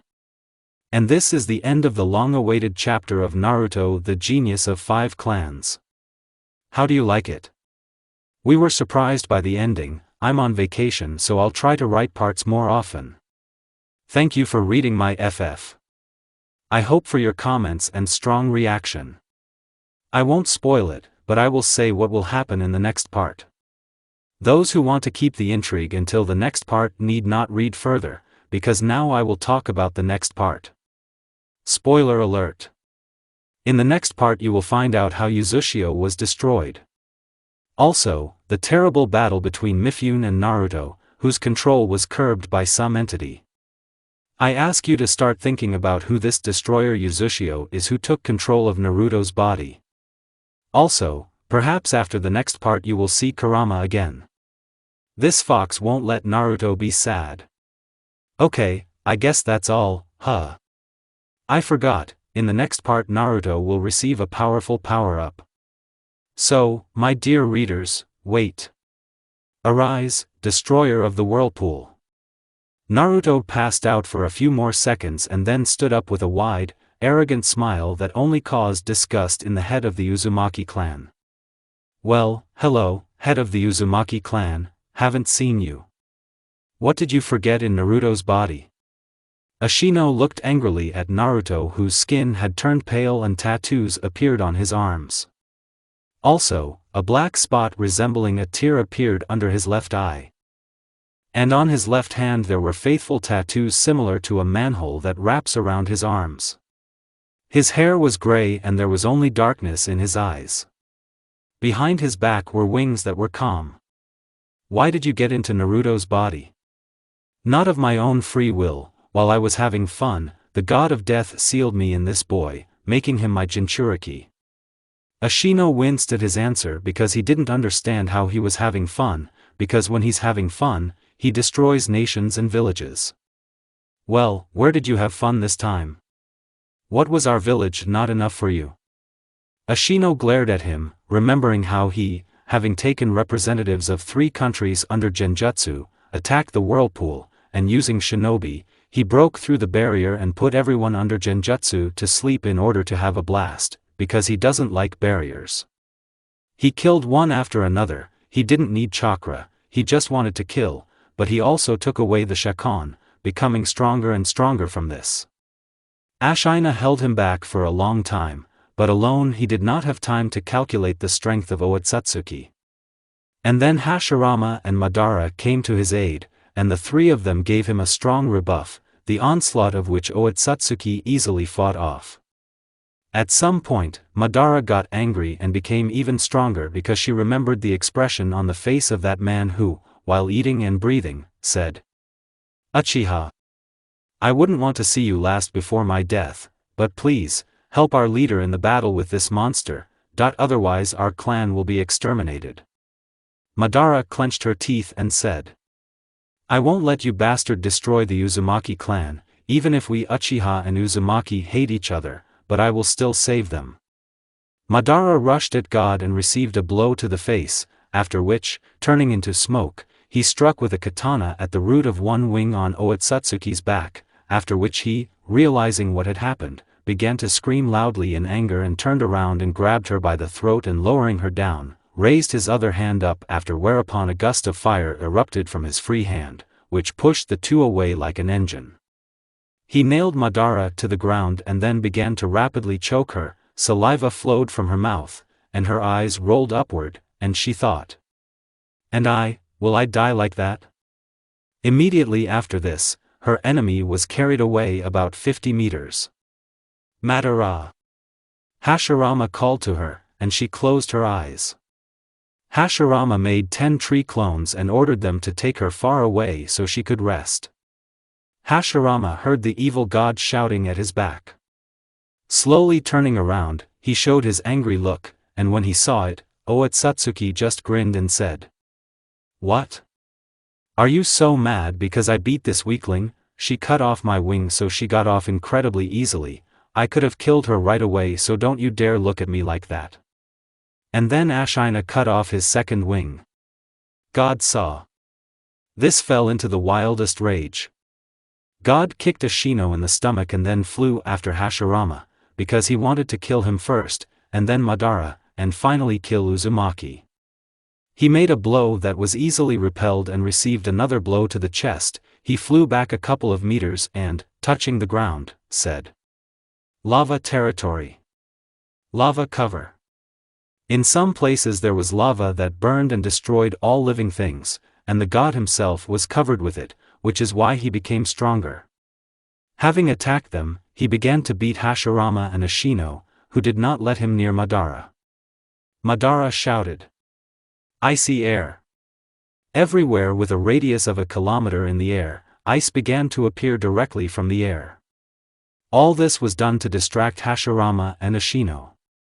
While these two were dodging large pieces of ice that fell from the sky, they forgot that Madara could also be crushed, and when just a huge piece of ice was created 100 meters above Madara, God smiled and was already burying her like the clones of Hashirama whom he left on just in case. They destroyed this piece of ice. The evil god said, "Icy atmosphere, fiery heat, tornado." A huge tornado appeared which demolished everything in its path. Hashirama rushed to Madara and saw that she had woken up and said, "Madara, can you fight?" "Yes." She answered decisively, activating the Manjiko Sharingan. She said, "You will deal with his technique, which will now destroy everything here, and I will distract him." She rushed towards God and said, "Fire cover." Her body was covered in fire, and the katana heated up to 1000 degrees, and she said, "Summoning technique." A dragon appeared nearby, which shocked. After all, dragons are ancient and lost creatures that killed everyone who came to them, and there were only a few of them. But after what he saw, Otsutsuki laughed and said, "How were you able to sign a contract with them? A snot like you and a contract with a dragon." Madara got angry and directed the dragon at him. She stood on his head holding one of his horns. "Come on, Ignil." Integrated fire destruction technique. Ignil and Madara spewed out a huge amount of flame that burned everything within 300 meters of them. Otsutsuki frowned when he saw the power of the fire. It burned everything to ashes, trees, stones, and everything that fell under it. Otsutsuki said, "Not bad, Uchiha, tell me your name." "I am Madara Uchiha, head of the Uchiha clan," she said proudly, showing that she deserved this title with strength and wisdom. After thinking, Otsutsuki said, "My name is Sora Otsutsuki. I like this fight. I'm sure we won't see you again, because you'll die for cutting off my wing, and I'll deal with the old man later." In the blink of an eye, Sora appeared behind her and she only had time to turn around when she received a slashing blow, after which she lost an arm, leg and part of her torso. She fell with a roar and began screaming in pain. "But how?" she asked after a couple of seconds of loud screaming. "How so fast? I didn't even have time to follow you, and what did you hit me with?" Hashirama tried to wake up Ashino, but he saw that he had a seal on his forehead that sealed his movements and soul. He heard Madara's scream and turned towards Sora. Hashirama was stunned. His beloved lay in the dirt, among the rubble and howled in pain. Her scream was full of pain. Sora said, "Well, now, goodbye, Madara Uchiha. And then he flew 100 meters away from the blow of a tree golem that kicked. He jumped down to Madara and said, Madara, forgive me, I didn't have time to come. He said. Wood cloning. 20 clones appeared nearby. Hashirama calmly took the katana and cut off his own hand and gave it to one of the clones. In half a minute, a new hand grew and he said, Go to the clan. Shkipula looked angrily in the direction of the litter and said, Tree god mode. Senju began to become covered with ebony wood. Sprouts grew from his legs that lifted him 100 meters into the sky, after which armor that resembled Susanoo began to appear around him. The armor tightly fit his body. After that he lowered his head and one horn made of wood grew from his head. Also, his fingers became longer, his arms and legs began to lengthen and expand. After 20 seconds a titan stood in front of the litter, 2,000 meters tall, resembled Hashirama, but was thousands of times scarier. His mouth was like a monster, sharp teeth, he was wearing armor and he spoke in a terrible voice that was louder than any thunder that could be heard in his entire life. Die, you pathetic image of God. All this time, Sora couldn't believe his eyes. This is the same armor, the armor of the great Buddha. In his eyes at first there was fear and horror, then anger and envy, and in the end anger. Oh, you pathetic little man, how dare you find this armor before me? Yes, I will grind you into powder. Ashina looked at Hashirama and couldn't believe his eyes. After that he was able to move and realized that Sora had lost control from shock, and the fact that the chakra supply quickly ended for some reason did not allow Ashino to calm down. Apparently he collects all his chakra that he left, sealing everything that bothered him. Do you think you can become a god? I, Sora Otsutsuki, will prove to you that you are weak. And then they collided in a terrible battle, which ended with the fact that at some point a portal opened and 4 Otsutsuki came out. I'll describe them now. One pumped up with an axe in his hands, whose face was only slightly visible. The second guy had long hair, wore a white kimono, and had an arrogant smile on his face. The third had short hair, had some kind of vessel on his belt, and a fishing rod on his shoulder. The fourth was different from them. He had black hair, wings the color of a raven's wing, 2 red horns protruding from his horn, his nails were in black, he was dressed all in black, but he was blended like the others, his gaze was stern and proud, but evaluating. He was not wearing a kimono, he had a jacket with iron spikes, his pants were also black, there was a chain on his belt, and he had fingerless gloves on his hands, with spikes in place of the knuckles. The guy with long hair said, Mr. Kota, why did we come here? I felt the armor of the Buddha. He looked at the armor of the Buddha and said, Unwind. Suddenly, the armor disappeared and Hashirama fell to the ground, almost losing consciousness. Kota flew up to Hashirama and knelt down, resting his hand on him and placing his head in his palm. Where did you get them? Well, okay. He patted Hashirama on the head and said, Well, you're good for getting them. A strange dojutsu lit up in his eyes, it looked like a jogan, but the pupil had some kind of red stripes, like cracks like ghouls who walked along the sclera of the eye. He said, Well, you have an interesting future. At some point, he opened his eyes wide and said, What? He grinned ominously and said in his ear, When a boy named Naruto is born, find him, protect him and make him strong, and when he can defeat someone, I'll come for him, don't worry, I won't kill you, you deserve mercy, and I'll kill him if he's too weak for me, and now I'll take your armor. Ashina jumped out from behind the stone and said, A stream of wind. But nothing happened for the cat. Kota placed his palm on Hashirama's forehead and a seal appeared on his forehead. He stood up and his wings seemed to be preparing to flap. He waved them so that there was a wind that resembled a tornado. Ashino stood on his feet, and a couple of seconds later he was struck by a cat that appeared immediately after he stopped flapping his wings. He lost consciousness. Kota approached the Hokage and said, I will take this armor, and if a certain Naruto defeats me, I will give it to him. He touched his forehead and Hashirama began to scream in pain. The seal that the cat placed disappeared, and the Kage fainted from pain. Mr. Kota. Sora ran up and fell to his knees, pressing his head to the ground. I'm sorry you had to waste your time on this old man. He was trembling with fear. Kota said. What's wrong with your wings? They cut them off during the battle. I see, let's go. And they went into the portal. But before that, he told those two. You go, but I need to talk to Sora. Yes. They went into the portal and the cat said to Sora.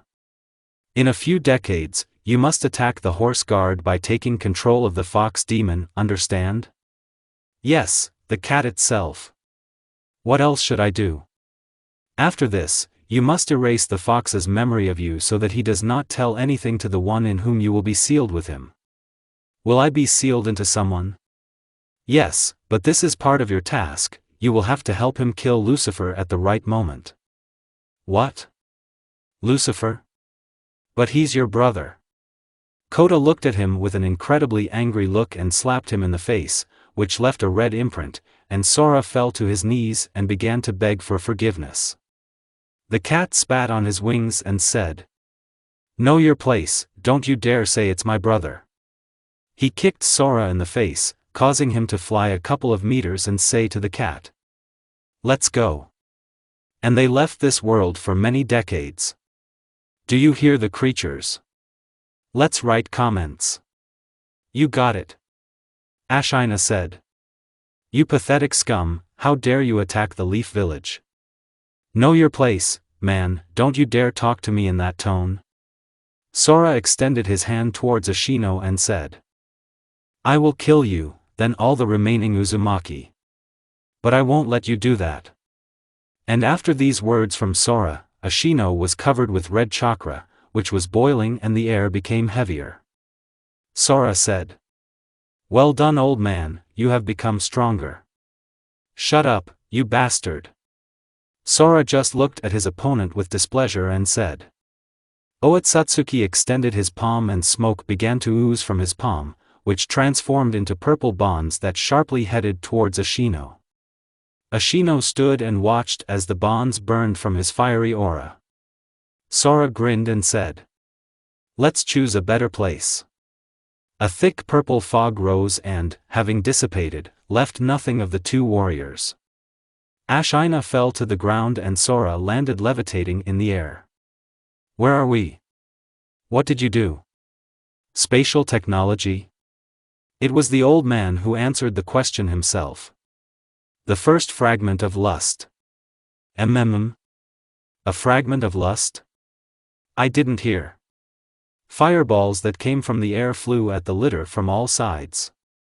He calmly dispelled them, pulling out the fetters that began to spin at great speed and making a kind of shield from the attack of fire. The second fragment of lust. The third shard of lust. This time, boulders in the shape of balls and water attacks similar to spears flew at him. Vtori calmly repelled the water attacks and cut the boulders with bonds that were constantly growing from his palms. Having folded a couple more seals, Ashino shouted. The fourth fragment of lust. This time the litter was attacked by water, stone and fire attacks. He evaded some of them.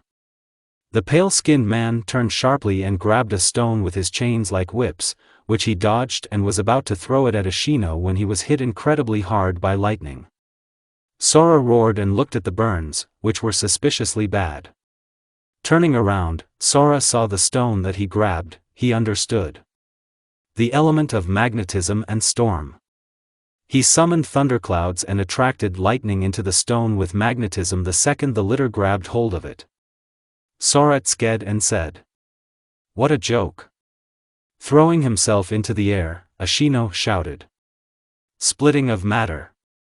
The Kyogenkai technique, with which Inoki became famous, flew at Otsutsuki. The spruce alien managed to jump away. Tornado.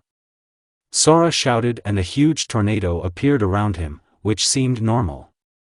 But at some point it became covered in blue flame. Blue flame? Where did you get the hellfire from? After all, only the race of Satan owns it. Despicable, before you is the servant of the seventh son of Satan and the second son of the goddess Amaterasu. What, are you talking about that strange man in black who came out of the portal during the battle against the Uzumaki clan? How dare you talk so casually about the Lord? Yes, I will destroy you. Nothing. Sora flew towards Ashino along with the tornado. The tornado burned everything in its path. Literally everything, stones, trees and even the air itself burned from its heat. Ashino thought. Oh no, and this is how I will die. But suddenly someone they didn't expect to see appeared. Some unknown force covered her face and hands. It was black chakra. This chakra was so hot, sensing it, Ashino fell face first into the dirt, and the tornado dissipated in the air. The chakra that emerged from the stomach took the form of a huge limb in the form of a bony hand that began to choke the litter, lifting it into the air. And another rope of chakra came out of his stomach, wrapped itself around the upper part of Sora's body and, once at his head, its end took the skull of a huge fox. The mouth opened slightly and the fox said, "Just dare to use this flame one more time, and I will destroy you, a servant of Satan." Ashino looked at this action with fear. Sora took on a very angry expression on his face, after which it distorted in horror and he said hoarsely, "Who are you?" "I am the nine-tailed demon fox. And if you dare to take control of my Naruto one more time, I will tear you apart and devour your soul." Sora could not tremble due to his body being constrained by fear and pain. Because when the chakra wrapped around Sora's torso, spikes grew from it, which dug into Sora's flesh and sucked out his chakra. The demon's mouth opened wider and she made a jerk toward Sora's head and made a bite, after which the head was not visible because of Kurama's skull. The chakra from which the fox's skull appeared was absorbed into Naruto's head and all the dark chakra disappeared. Naruto fell into the ground and steam emanated from his wounds, and the burns that appeared due to the hellish flames disappeared, leaving only steam behind them. A seal and symbol appeared on the left side of Naruto's forehead. Lust. Kurama was able to pull out the evil chakra from himself, and thanks to Sora, the chains that wrapped around him were severely damaged, thanks to which Kurama was able to get out and pull Sora's chakra out of the theme's stomach with spikes, which bit into his skin and sucked out all his chakra. Then he sealed it in Naruto's head. He did this so that Naruto's eyes would become stronger due to Sora's chakra. Naruto was lying in the mud. A tear flowed from his eye and he whispered, "Kurama." Ashino trembled in fear for the second time in his entire life. The first time was at the sight of that same coda, and the second from this chakra pressure that Kurama made. Even though she didn't have that many ears, she was so concentrated and compressed that the trees nearby began to bend. It was monstrous and so dark that even sunlight could not penetrate and dispel this darkness. Ashino picked him up and carried him to the lair.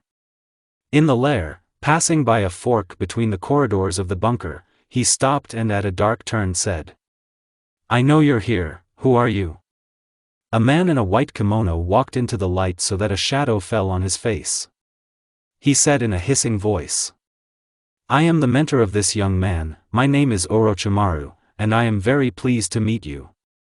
Why did you come here?" Naruto was sent on a mission to open these dungeons, but did not return, which is why I was sent to help, and apparently not in vain. Did you see the fight? Yes. Can you tell whose black chakra it was?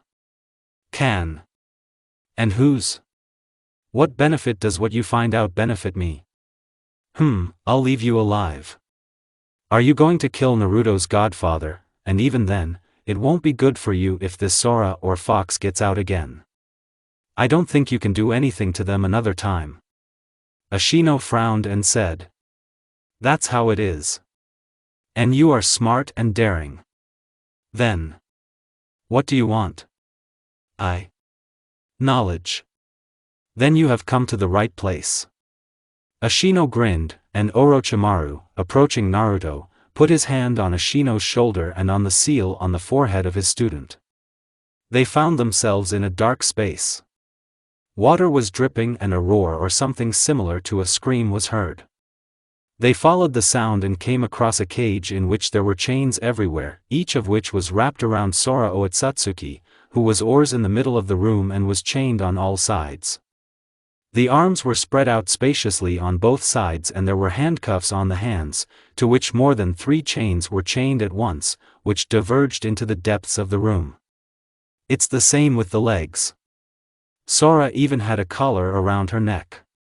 There was an iron belt on my knees that did not allow me to bend my legs. I had the same problem with my elbows. I'm a student of Koda himself, I should know, the freedom of heaven, so why am I chained here, in the head of some nonentity? He wheezed through the chains. There were many wounds on his body. Some are from the fight with Ashino, some are old, but there is one burn on the shoulder that is in the form of a seal. Orochimaru said. A scorched seal in the shape of horns. He is a servant of the clan of Satan. He still did not lie about his master, but now we need to find out who exactly his master is. Hey! Who is your owner? The enemy was silent. Answer whoever I'm telling you. After a couple of seconds of silence, Sora responded. You are not allowed to even hear part of his name. The servant whispered. Orochimaru put his palm on some kind of seal on the cage and one of the chains swung and hit Sora in the torso with a swing at high speed. Sora didn't even squeak from the blow. Ashino frowned and asked. What are you doing? I'm asking for information. I don't like your method. Doesn't matter. Who is your owner? Sora was silent. Orochimaru put his palm to the seal and several chains hit the litter. They whipped him about 20 times, but didn't leave much injury, just a dent.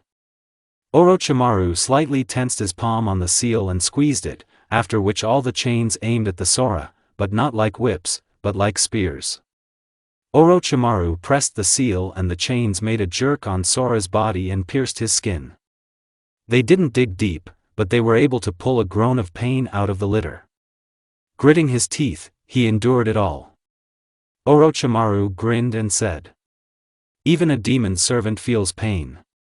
The slave of the devil's son looked up. There was a calmness in his eyes that angered Orochimaru. Orochimaru told Ashino. Look.